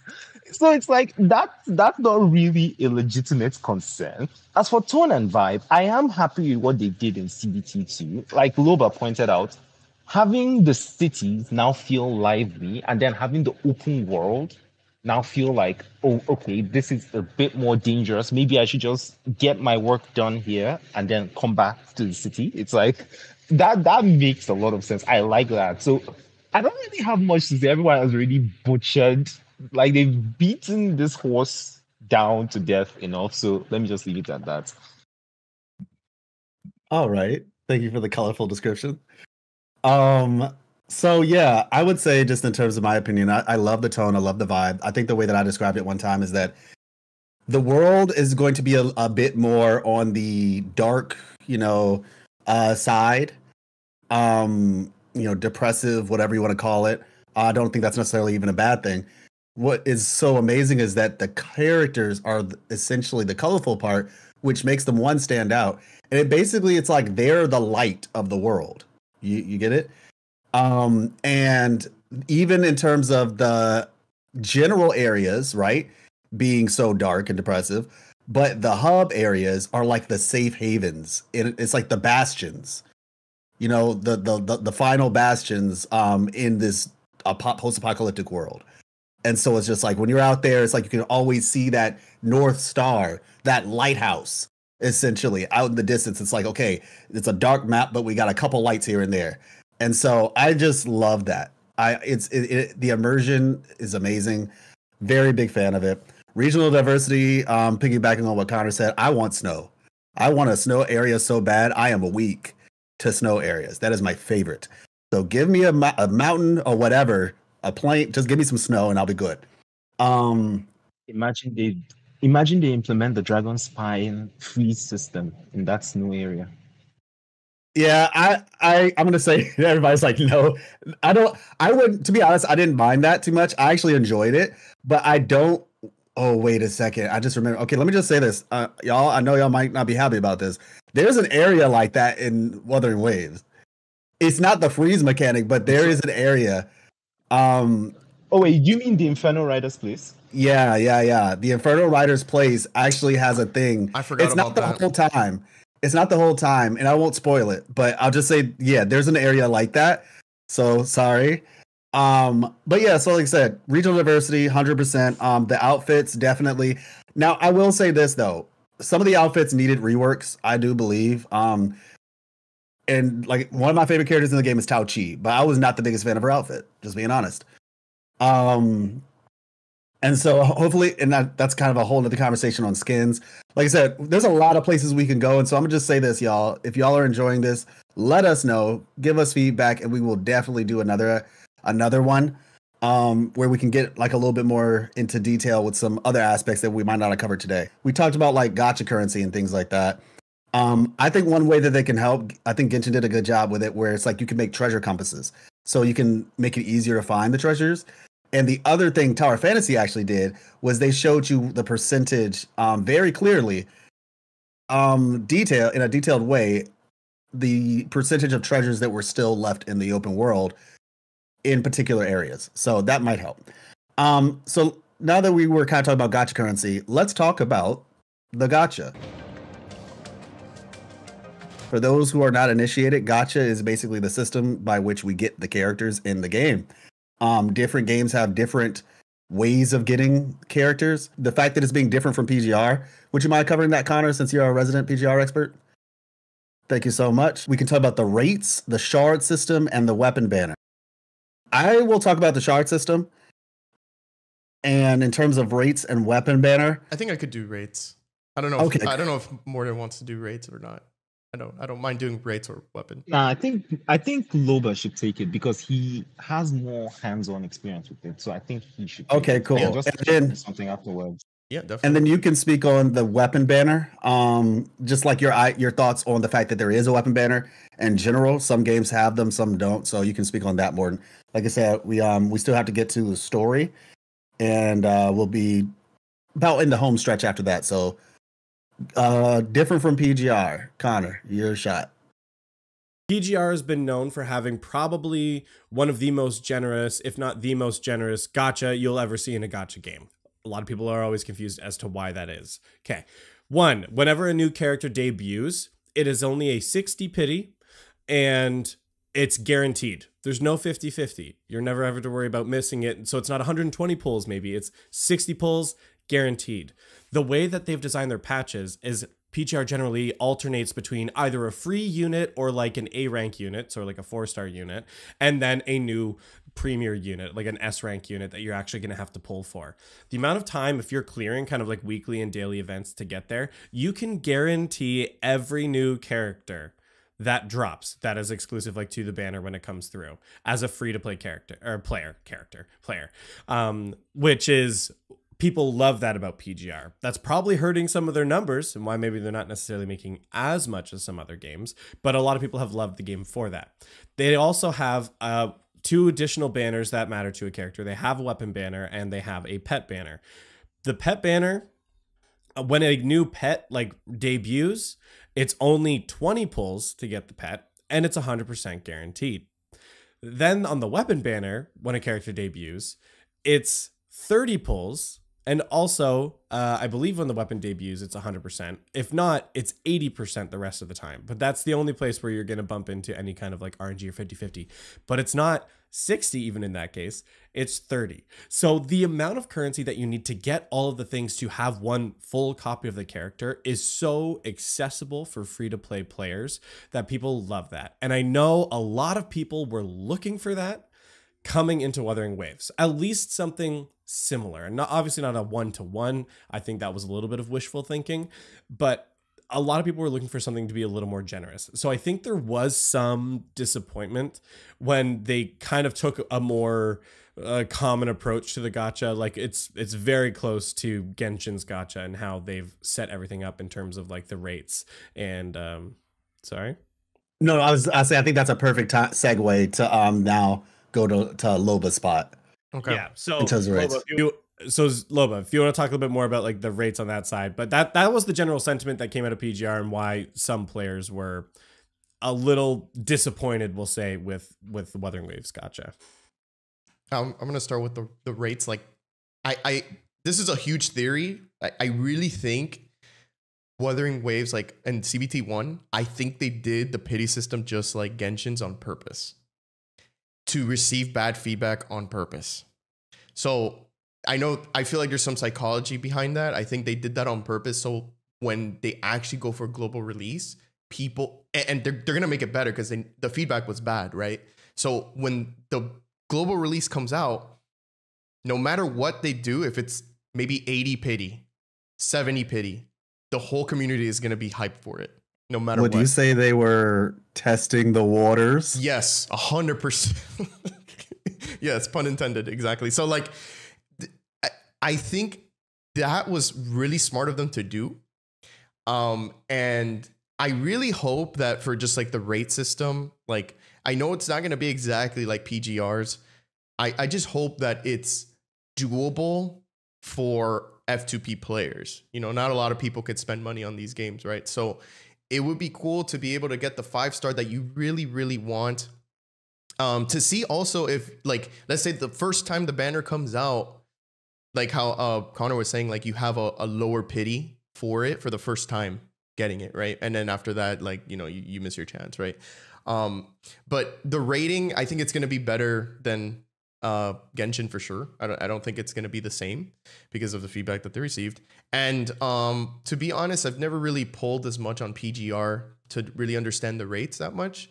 But like I've played Aether Gazer, they're pretty, like the pity system is good and they reward you a lot. So like it gives you incentive to want to keep playing the game. So as long as you have incentive to play the game and it's worth it, then you're going to want to keep pulling and probably getting the character that you want. So yeah, I think that's it on that. I can't really think of anything else, but I just hope that, and it would be cool if we had a 4-star selector, just like PGR. It would be cool. I'm just hopeful, but I don't think that's going to happen. But who knows, right? Who knows what they're going to be cooking in there? I mean, we'll have to wait and see. I think even just having like on debuting units, it not being a 50-50 on like a brand new unit, but maybe if there's rerun banners, they're running like 50-50 or something. Yeah. So there's like a little bit of the FOMO in there to keep people playing. Like I'd even be cool with that, so that people who are dedicated to the game kind of get that opportunity. Yeah. I just hate losing the 50-50 hurts so much. It does. I just don't want But it. they have to put it, like it's part of like the gacha like environment. Like they need to put that so like you keep playing the game to want to get that character eventually on a rerun, right? But yeah, I don't really like 50-50s either. It is pretty painful. It is. It's horrible. I like 50-50 and guaranteed. Like if I lose it, like let me at least get a guaranteed that I can get this character, But yeah, I'm good. All right, Morten, you're up. What are your thoughts on the fact that they have a weapon banner? Not all gachas have weapon banners. So what are your thoughts on that? To be personally honest, I don't care about the fact that it does have a weapon banner. But I do know that there are a lot of people that don't like the weapon banner. But the thing is, whenever I think about it, I always think, and Connor actually touched on this a little. PGR is by far one of the most free-to-play friendly gachas. But because of that, they don't really pull in as much cash as, say, Genshin Impact, Nikkei, Star Rail. Like, those games are pulling 30 million, 50 million, 60 million per month. PGR sometimes is struggling to make up to 1 million. And it's like, there's not enough things to pull people into pulling for. So if we have the characters and then we have weapons, there's more things to spend money on, which means potentially more money for the company to make. So when I look at that, and then I look at the other side where people are then saying, instead of having a weapon banner, let's have something like skins, plushies, customizations to the UI, all that kind of thing that we can buy with money. I don't know how to feel, but personally, when it comes to weapon banner, I think it can stay, but then let it not be as terrible as Genshin's banner, because that thing is just wow. Like when I try, like here's the thing, when it comes to pulling in general, not just for the weapon banner, a lot of people hate the 50-50 system because they're trying to get every single character back to back. This is a problem that I see a lot. And some people don't seem to realize that you don't need to get every character on launch. You can wait a patch, 2 patches, save up enough wishes, and then get that character. That's my philosophy. That's how it has always worked for me. So I've never really worried about the 50-50. But then again, I'm also someone who's quite lucky. I got Venti at 1 pity. I got Yelan at like 2 pity. So it's like, I don't know, but I feel like people can make it work out if there is a 50-50 system in it. But I'm digressing from the main point. The weapon banner, I think, is fine. It can stay because we need Kuro Games to have more money to be able to funnel into this game to make it better. And eventually, hopefully, they can give us a Wuthering Waves anime. In terms of the shard system, I actually really like it, and I hope that it stays. Similar to PGR, they have a shard system as well. It really makes it so much easier to get characters and to level those characters up. I think it's an extremely free-to-play friendly system just because of the fact you can get those shards while you're wishing. So, and you can get 5-star character shards as well. Now, I don't know if it's only the 5 stars that are going to be on the standard banner, but even if that's the case, you get, a copy of, let's say Encore, for example. Over time, you'll be able to get copies of Encore. And one thing that we didn't mention, but in the CBT1, the way they had it set up was that one character had like micro improvements between their upgrades, whether you call them, it's not going to be called a constellation, but essentially just like between getting one copy and two copies of the character, there's incremental improvements basically. And so you'll always have the potential to improve your character, even in between getting from one to the other, one copy to the other. So I just really enjoy the shard system, and I think it's an amazing free-to-play friendly system that I hope transfers. When you mean shard system, you mean like it's like technically duplicates, but they're like pieces of the full duplicate of the character, right? Yeah, so essentially, let's say if you get the duplicate of Encore, to get to her second, or like Yin Lin, for example. Yeah, the little pieces will give you like attack percentage or defense, or a fire buff, or I actually like that too. Yeah, 8 to 15 of those will get you essentially equate to an entire new copy. So, okay, everybody, Connor had to go for a moment. He'll be back for the final section though, so no worries. We're just gonna keep going. So, in terms of story, very hotly talked about concept. I know, like I said, my channel and Morden's channel, we're definitely going to be discussing story quite a bit. So my question to you all is, originally my question was going to be, what are your thoughts on the story so far? However, as of the dev log or dev talk that happened yesterday, we now know that the Wuthering Waves developers have changed a entire 90%, a whopping 90% of the entire story over the course of a 6-month period.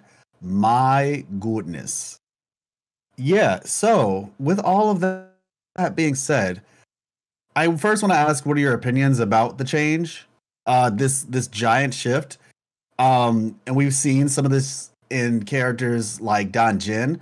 Her personality in the CBT1 was very much like kind of crazy, if I were to be honest. Like, she was in not even being disrespectful, but she was kind of like a very unhinged type character, where like, you know, like Dead Eyes type unhinged, where she would just go off. She'd be like, "Hey, how you going? Death, blood." And so like that was kind of her thing. So she changed, and we even saw characters like at the time Captain Awu, now Liang Yang, I believe it is. Ling Yang. He, the lion dance character, he has a whole different look now. So I know that touches on a lot, but essentially, what are your thoughts on the change, the fact that so much of the story is changing? And I think the thing that we can all kind of give our perspective on is Chisha. She was a very, very highly contested character from a lot of people. So I'd kind of like to hear your all's thoughts on the 90% change, as well as your opinion on, and you don't have to necessarily talk about Chisha if you don't want to, but just what are your thoughts on the changes, the fact that it did change, and your kind of hopes for the story going forward, the type of story that it would be? I know you sort of talked a little bit about that, Loba, but yeah. So with that being said, we'll start with you, Loba. So I was gonna say, to hear that they scrapped 90% is like for me, like if that was me, I would have a hard time letting that go. And they were like very sincere during that dev talk. I felt I felt bad for them.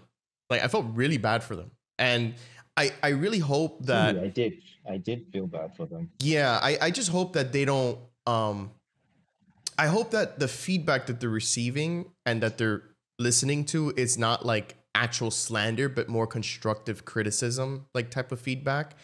That's the only thing that I'm worried about, is that like they're changing stuff too much based off like other people's opinion instead of actual feedback. I'm actually, let them cook. Yeah, just let them do what they got to do, you know. And the fact that they're changing the story that fast is pretty insane to do it in such a short period of time. So major props to the dev team because they are working really hard, obviously. I hope that I've said this earlier, during the podcast. Like, I hope that they actually bring a lot of emotion, and I want to actually I want to cry, at least almost cry to some type of story. Like, I want to actually be attached, feel like I can relate to the characters in some way, just like how you feel like if you watch like an anime or something, like you can relate to a lot of characters, right? That's what I would like for the story. For the next topic, like the changes for Chishia, I haven't really paid too much attention to her, if I'm gonna be honest, because like she's not like my favorite character to use from my experience. I know that she's really good, she's a great unit, but like my type of playstyle, like I don't really like using her too much. But I think a lot of people complained about like her already like being so against the Rover, like at the beginning of CBT1, like she already hated Rover like for no reason. So there might be a reason behind it. I would like to know. Maybe there's some lore behind There that. was. Yeah, I didn't really. The thing is, I didn't catch on too much on the story. I was like too excited to just like play the game, so like I didn't really pay attention as much. For Jin though, there was big changes. Like I remember, like probably during the test days, they changed her overall like aesthetic, because she used to be like a blood character.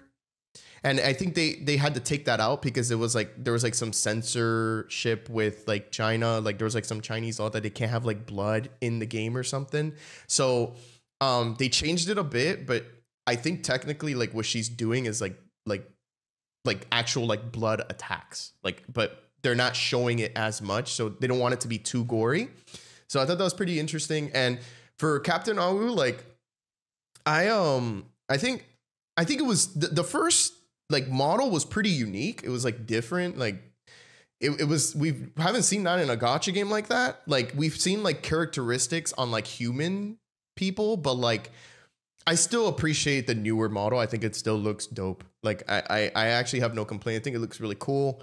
Definitely stands out as like a pugilist kind of like and character, and very fast paced. I love the Is that how you say it? Pugilist? Is it pugilist or pugilist? I don't know how to say it. I always said like pugilist or something. I think it's pugilist, but I'm not sure. Oh wow! I just learned something. Cool. I don't know. I could be wrong too.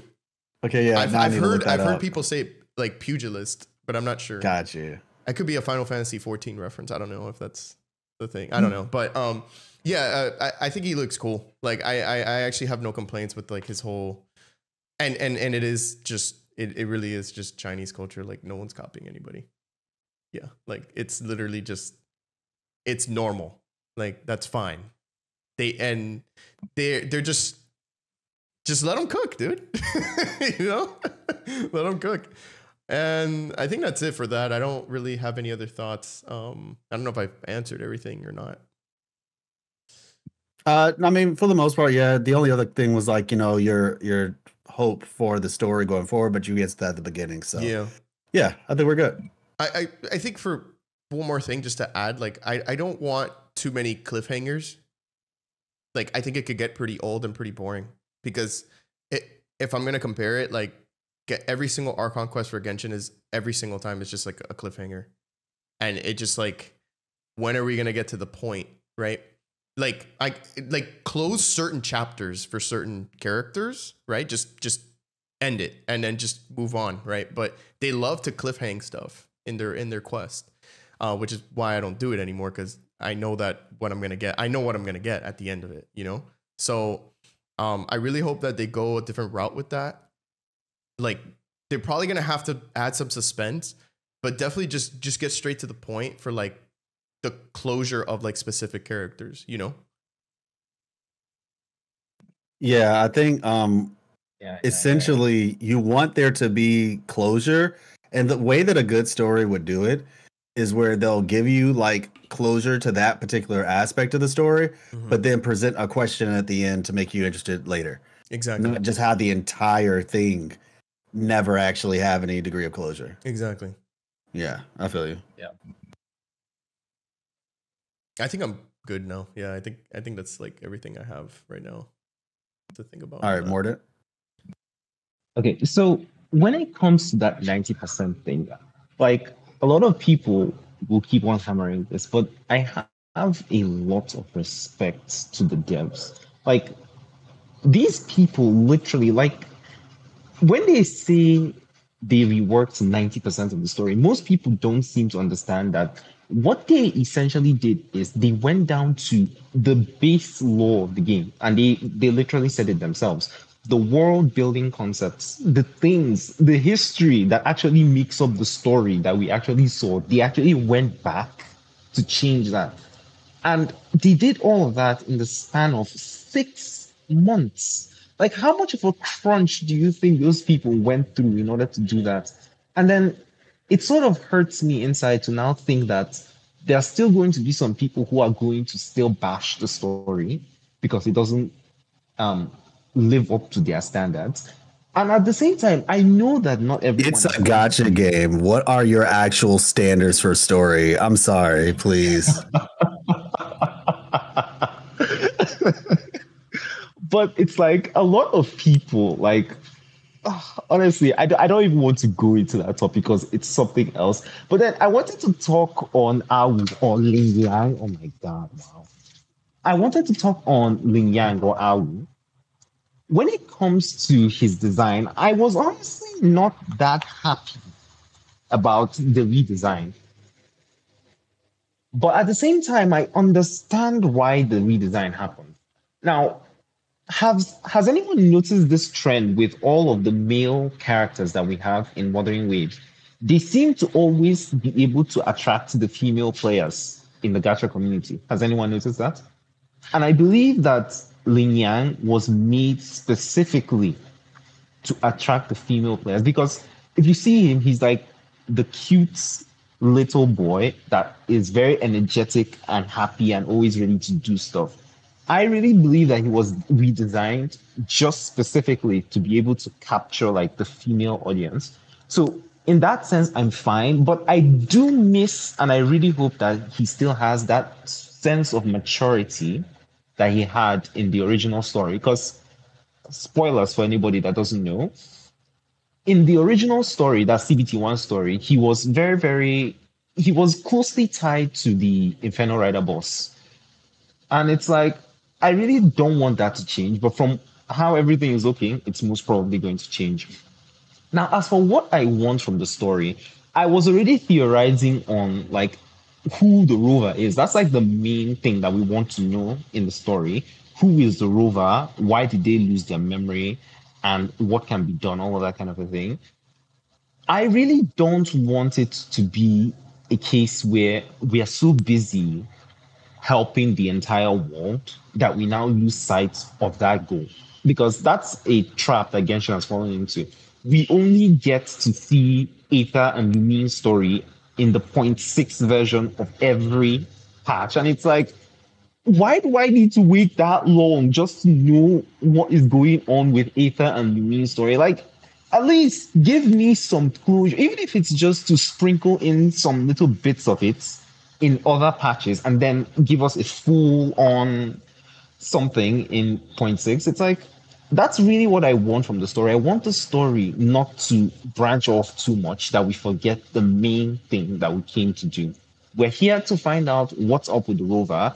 Why is the rover able to absorb Threnodian bosses into his body? Why is Scar interested in him? Like, there are a lot of things there that really should not be forgotten. And I really hope that the dev team actually make sure that we don't forget those things. Is there any other thing I forgot? No, I don't think so at all. It's pretty good. Oh, that's really good. All right. Agreed. So my take, I think I'll start backwards. Well, not so much backwards, but I'll start in the middle. I liked Ling Yang's original design. I thought he looked very cool. I'm not against the new one, but I agree with the idea. Like, he looks a lot more like, even in the other design, he had kind of like the cute, like, you know, like women like pets, you know what I'm saying? Like they like animals. Like, he had like the cute animalistic thing going on. But like you said, he also had a degree of maturity. Actually, it was a little cocky in the first CBT. Like he was actually a cocky character. He was just like, he was kind of like the, headstrong, like, yeah, I got this. I can take this by myself. You guys can just wait back. And so yeah, hopefully he's able to keep that. And like I said, I trust hopefully that they'll give their characters some depth, that he's not just one note. What I will also say is, in terms of Chisha, so you asked, and I can kind of answer what the issue was with Chisha. Chisha was rather hostile originally to the Rover, and I thought it made perfect sense. Rover, so this is essentially, I'm going to give like the backstory, and this is like for those of you all who didn't play the CBT1, this story is going to be changed 9 times out. It's definitely changed. We saw it in the trailer, so this isn't really a spoiler. It's just you can now know what used to be the case. What originally happens is you wake up, Yang Yang finds you, she helps you, you go a little bit further as you're kind of starting your journey, and then you guys end up meeting up with Yang Yang's team. So she was separated from her team. She found you. You guys meet up, and it is Bai Lian, who's now Baisha. It is Yang Yang and Chisha, right? You guys meet up, and then all of a sudden, in the area that you're in, Crownless shows up. You guys fight Crownless. Crownless gets defeated, but throughout that process, Yang Yang ends up getting hurt. And I'll just say that because I don't know if they're going to do anything else. But Yang Yang gets hurt, and after the fight is over, you end up absorbing the Crownless. Chisha is like, what the heck? Who are you? Like, you just absorbed this monster. That's weird, because in their world, the only thing that can do that is the little terminals that they have, little gourd-shaped terminals. And the fact that a human being, or what she assumes and what we could possibly assume is a human being, i.e. the Rover, absorbing that, it makes it like, okay, there's something twisted about you. I don't even know who you are fully. I know Yang Yang just met you, so she doesn't fully know who you are. Now, mind you, Yang Yang has like this second sense that, she can like see people's character and everything. But obviously, if you're Chisha, you're just concerned about her well-being. So she's like, Yang Yang doesn't know you that well. I don't have any idea who you are. For all I know, you fought the Crownless because you were just preserving your own life. Not necessarily that you were just trying to protect us, but it was going to fight all of us at some point. So you just, it might have been a nuisance. You fought it. So she pulls her gun out at us, basically. And she's like, hey, yo, don't get too hoppy. And so that's essentially the idea. Yang Yang is like, trust me, I don't think Rover's a bad person. Chisha's like, okay, I guess. I still don't trust him, though. And kind of throughout the beginning parts of the story, she's just not that trusting of us. Over time, she starts to warm up, which I'm just like, awesome, character development. The opposite of that was people were saying she was being too mean. And it's just like, in my opinion, and many other people's opinion, it makes perfect sense. You would just trust somebody off the bat, especially if you saw them do that. You'd be like, yeah, you're not. Interject a little. What you say? Let me interject a little. Mm-hmm. If you look at the instances when Chisha was still hostile to the Rover and they were still in interaction, this was when we got to Huanglong. Oh, Yeah. sorry, Tianchang, not Huanglong. Oh. And most of Chisha's like interactions with us is like, it's rude, not like hostile. It's sort of difficult to explain, but most of the people that had a problem with the story were Chinese people, and they said that Chisha's comments were way too rude. And I really wanted to go over to the internet. Like, I really wanted to head over to Bilibili to find the story, like the CN version of it, to see for myself. Maybe even find with a translator to try to understand what's going on.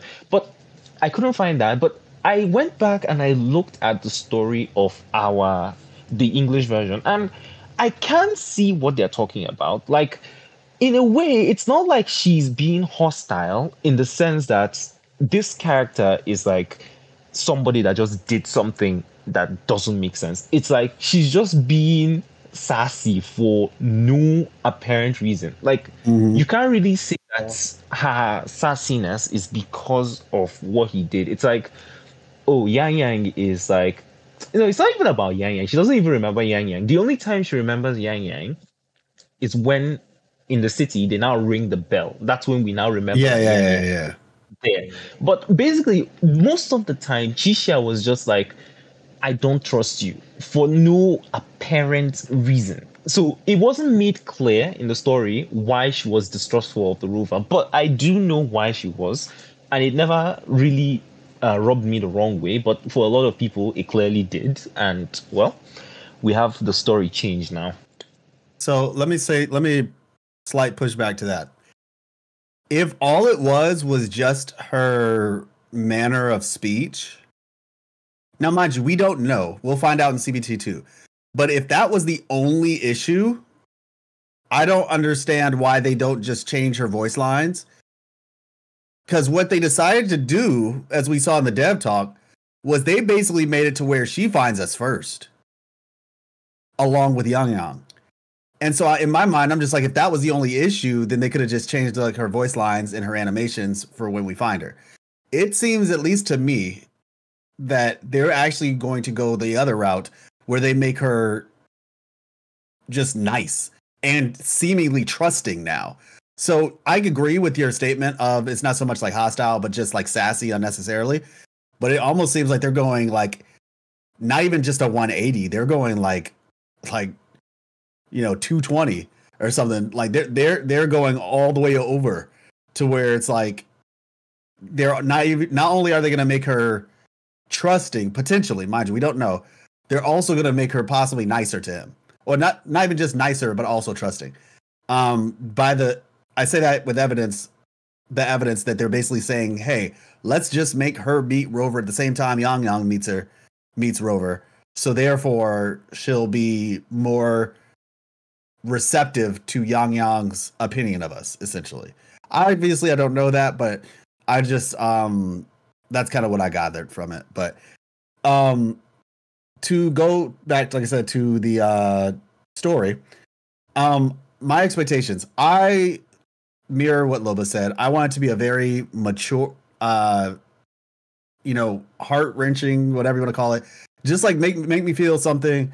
And one of the things that I want, and I think I've seen this from the community as well, I want a mature story.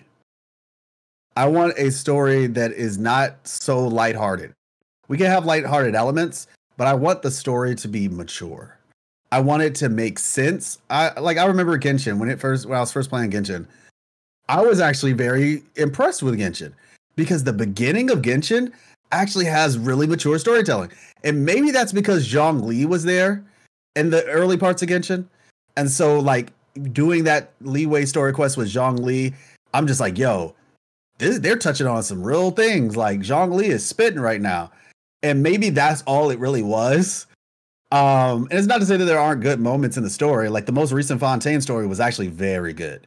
Like it was very good. But just as a whole, it's one of the things that kind of gets me, and we'll have to see with Wuthering Waves, is when you have like a story like that, but then you put some of these like side like events and things like that just like are such like a totally different I guess vibe. I don't like using the word vibe because it's not as direct. Can I make a quick take on the that? Aranara quest out. I kind of wanted to make a quick take on that. Like I really like when it comes to like story and stuff, like I really hope also that they create stories that new players can redo. Because there's a lot of story and side event quests that they did in Genshin that leaves a lot of new players out of context. Yeah, I see what you're saying. And those types of stories, I really hope they don't put that in Wuthering Waves. And if they do, just make it like a thing that every first player can do, Yeah. So basically, like if you're going to do an event that's story related, make it filler, don't make it canon. Exactly. Yeah. Got you. Yeah. If you're actually going to make it part of the main story, then give us a recap Yeah, something or like like that. Yeah. other events, something like that. Mm-hmm. I agree. And one thing Tower Fantasy does, I think is really cool, is they actually have like a little archive where you can rewatch all the cutscenes. That would be pretty sick as well, especially considering the way that the developers talked about it, basically saying that it's going to be movie quality. Like they said we're taking like a I forgot the exact words. Excuse me. But it was basically like they were talking about the cinematics, and they were saying like we're essentially taking a movie style approach to the way we choreograph our cutscenes, is what he said. Something to that effect. So yeah, but like I said, I just want it to be a mature story, and I'm really excited because I think the community does as well. I've been looking through comments on YouTube, on Twitter, on Reddit, and it really appears to me that they are looking for a mature story as well. And maybe that's just a thing with age, right? Like a lot of people who started playing Genshin, maybe let's say at the age of 16 back in 2019, right? They're now what, 20 years old, right? 20, 21 possibly. And if you started later, whether you're 17, 18, so forth and so on. So it's like at the very least, if you started at the age of like 13 or 14, you're now 18. You know what I'm saying? And that's just on the low end. Like I said, I know a lot of us started like in our 20s, etc. And obviously some who started in their 30s, 40s, so forth and so on. And so, but at the lowest end, I think a lot of us have grown to the point where we're actually, we want a more mature story.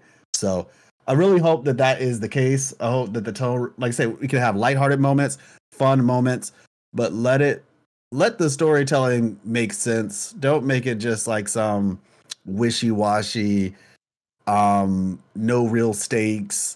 Oh wait, what was the main point of the story again? Oh haha, let's joke and say that the whole point of the story is like null and void because we're gonna post our characters um in the same promotional material as if they're right beside each other. Um Even though the whole point of the story is to find the other person. So yeah. Um And I just also, hope they don't take give it. us an Aranara quest. Oh, okay, well that part too. um so lastly, I want to get to, before we get to our last segment, and say our goodbyes, I want to do CBT2 Hopes. So essentially, what are hopes for the CBT2 going forward, in terms of, just in general? What are your hopes with the CBT2 in terms of release dates, in terms of just any last words you might want to say on the CBT2? I actually want to start this one if you guys don't mind. So me and Loba were talking, and I have a theory, okay? So get ready. Like, here's my theory. I am of the opinion that the CBT2 is going to be announced extremely soon. So soon, in fact, I think it's possible it might be announced on the 25th at the Taipei Gaming Show. And when I say by announced, I mean the actual date that it starts. You might be wondering, okay, what's my logic for this? So, for those of you all who are aware, who've been following for Wuthering Waves for a long time, you know that there are a lot of content creators out there, and they have a program called Project Wave, which is basically like their content creator program, which is a program that all of us are trying to get in. Like I said, I think I might have the lowest possible chance because, Morty, you said you're the smallest channel. I don't think you know how many subs I have, because I think you have quite a lot more than myself.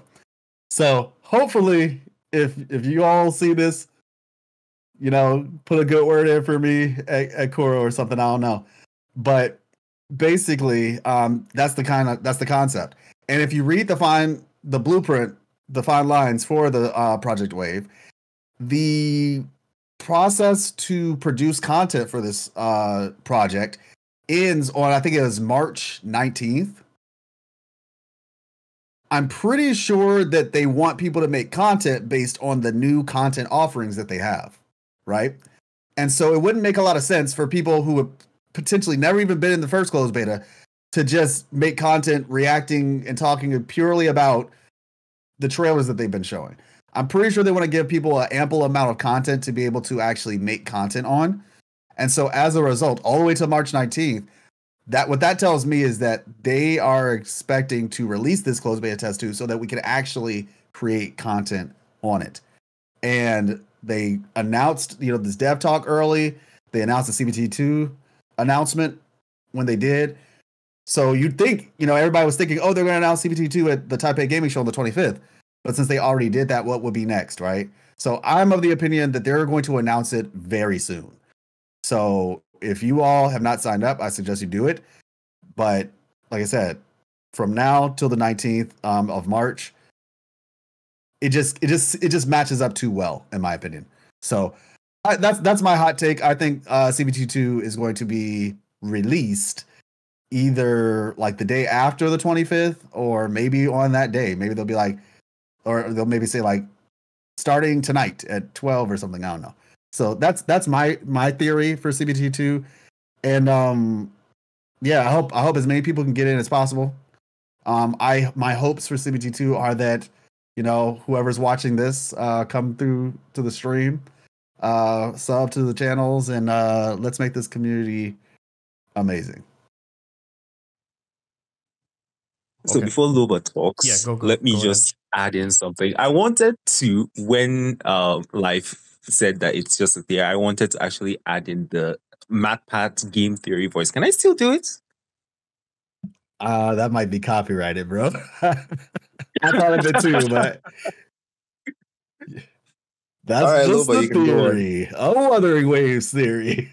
We can say that, I guess. I was gonna say, so for biggest hopes, the number one biggest hope is I hope that I can actually get in the CBT. I really want to get in, like bad, right? And the rest of us too. Anybody else that's like, if you're like an aspiring content creator for Wuthering Waves, even because I see this all the time, like I see people saying like, oh, I think I should start making content. Just do it. Like, don't hesitate, because we do need creators in Wuthering Waves right now. Like there's not a lot. It's a small handful. So if you even have like the motivation or you feel like inspired to do it, you should just do it. That way the game grows, the creative space grows, and then essentially we would all grow at the same time, right? So I really hope that's something that I really hope that we see, like some new creators coming up, popping up. And I really hope that during TGS, I like that they're doing like the booth stuff, because it's going to actually get players to like play the game. And like, that's like another way of advertising, an old school way of advertising. So that's also good. And I really hope that for when the game is like really almost like going to release, I really hope that this game could change people's lives, like how Genshin changed people's lives in creating content. So I really believe that Wuthering Waves could be a gateway for a lot of creators to change their own lives just making content on this game, because it has a lot of potential, So, I mean, Genshin, there was a lot of luck involved with COVID, and it spiked even higher for a lot of creators, and it got a lot of creators to go full time and make a living out of it. Right. Mm-hmm. So I think that I have faith that Wuthering Waves can do potentially the same thing. It's really, really small right now, but I think if you start now, like you're getting ahead of the game and potentially maybe grow in the future. So I'm really just hoping for more growth in the future for the game and everyone that's trying to create content on it. 100.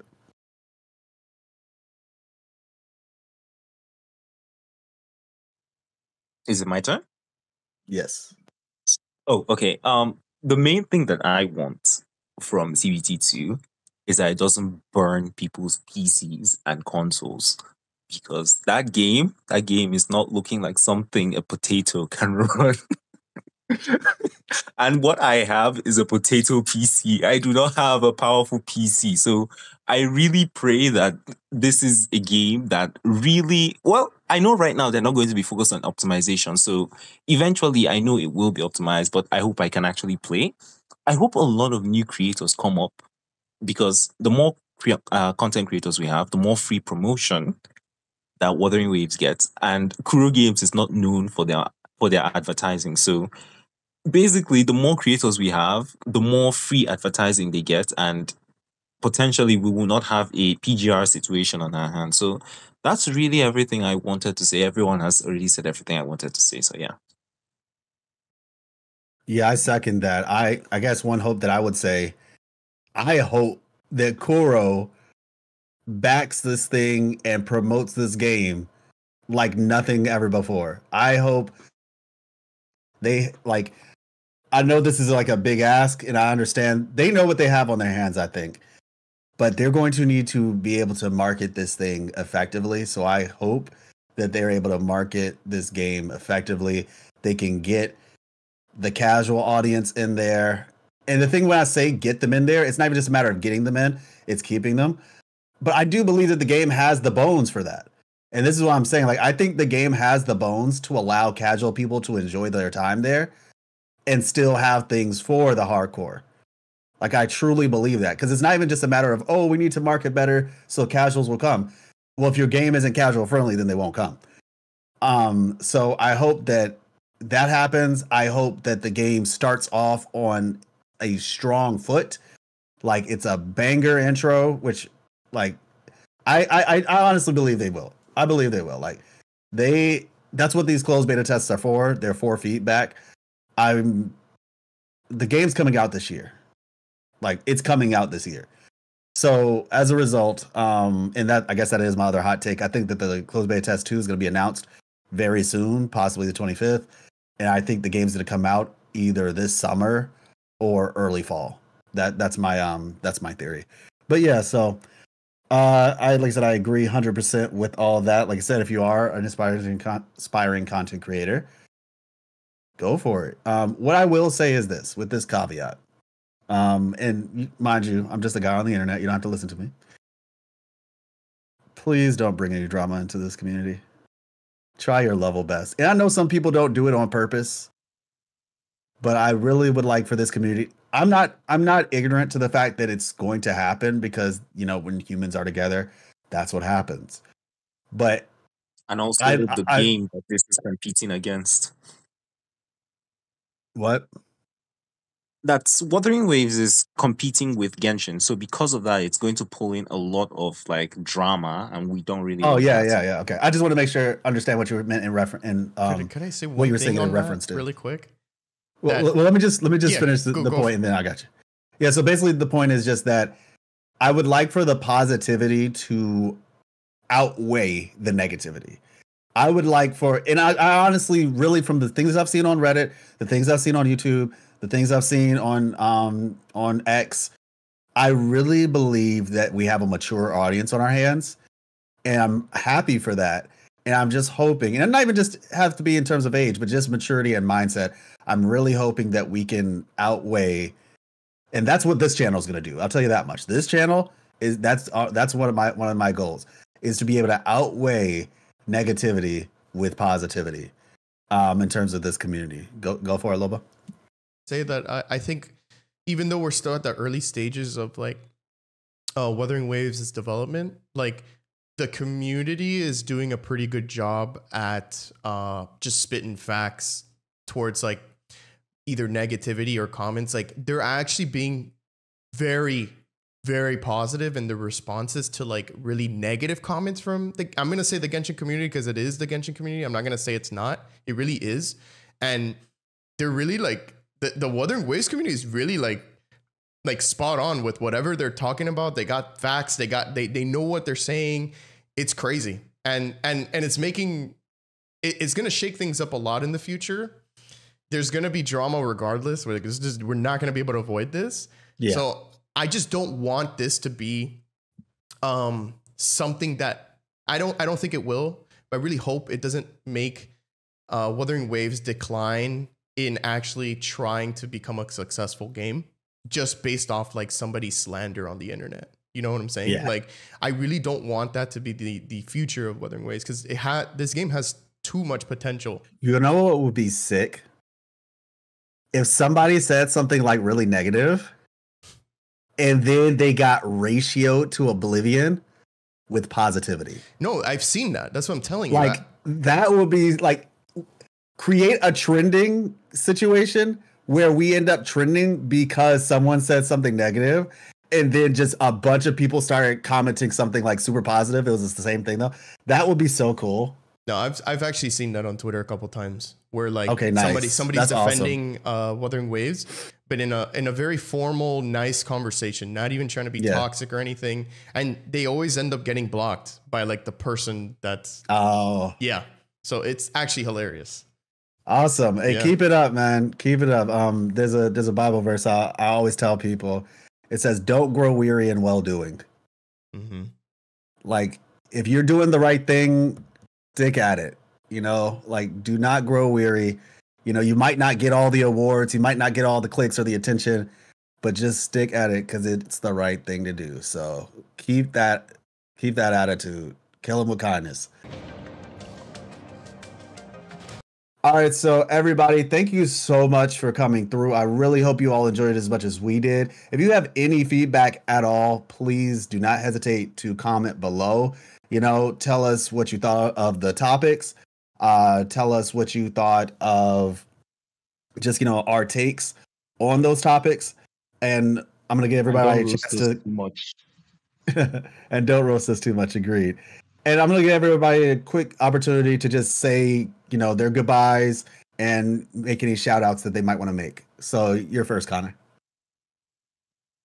Yeah, no, I've really enjoyed doing this. This is a lot of fun chatting with you guys. I know, like, Loba and I, actually, this is the first time Loba and I have talked in quote-unquote person.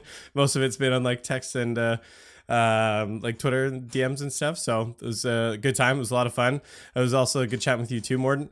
Yeah, you guys can find me. I'm at Connor's Thoughts on Twitter, Connor's Thoughts on YouTube. I try and use that handle for pretty much everything, but I'm on Twitter, Instagram, TikTok, YouTube, Twitch, on all of them. Gonna be looking to do some more streaming this year. Gonna be adding that more into the mix. But yeah, you can find me on all of those, and it's been a lot of fun.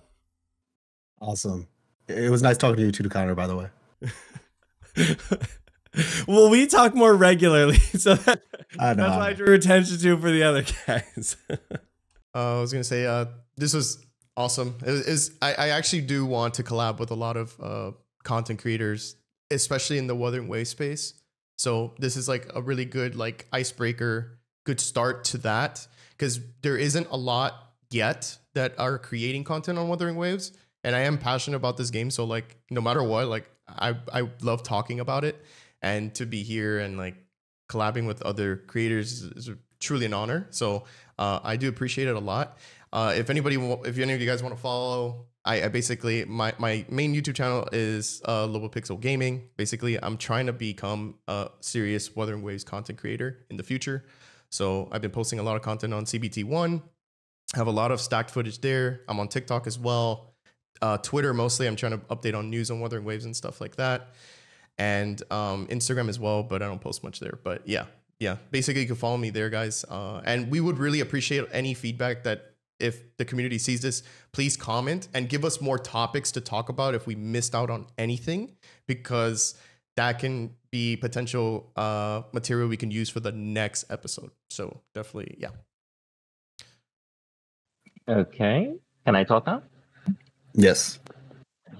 Okay, so I actually am quite happy that we got to like sit down and talk like this, because personally, I'm not someone who's always been very good at expressing his thoughts. Like I have a lot of thoughts in my head, but it's like the words are never enough. So it's very, very nice to sit down and hear other people, like basically they're echoing your thoughts, even though you're not able to say them. It's really, really awesome. And if you guys want to check me out, I am Mordant on basically every platform: YouTube, Twitter, and Instagram. I don't use Instagram that often, but my Twitter is definitely very, very active. So yeah.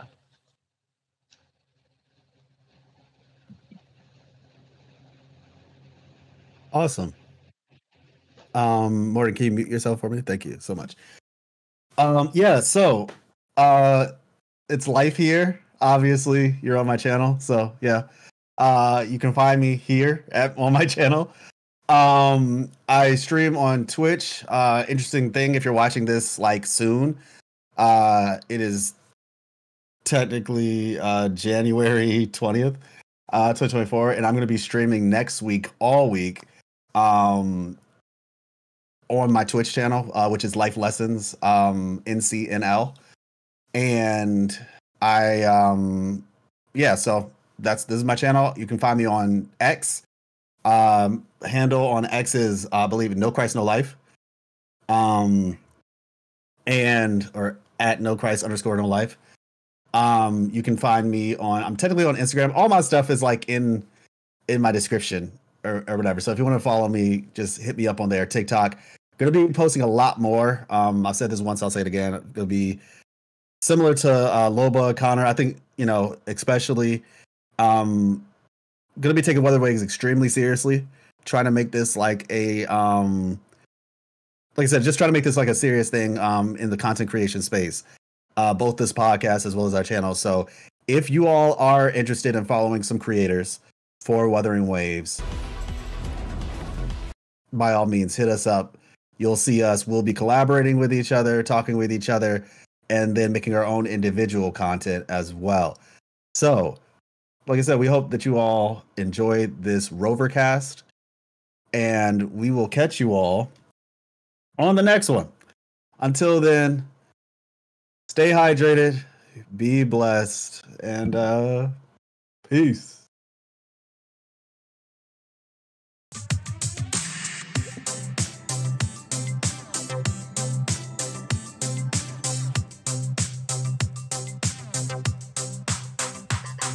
Hey, you. Do the thing.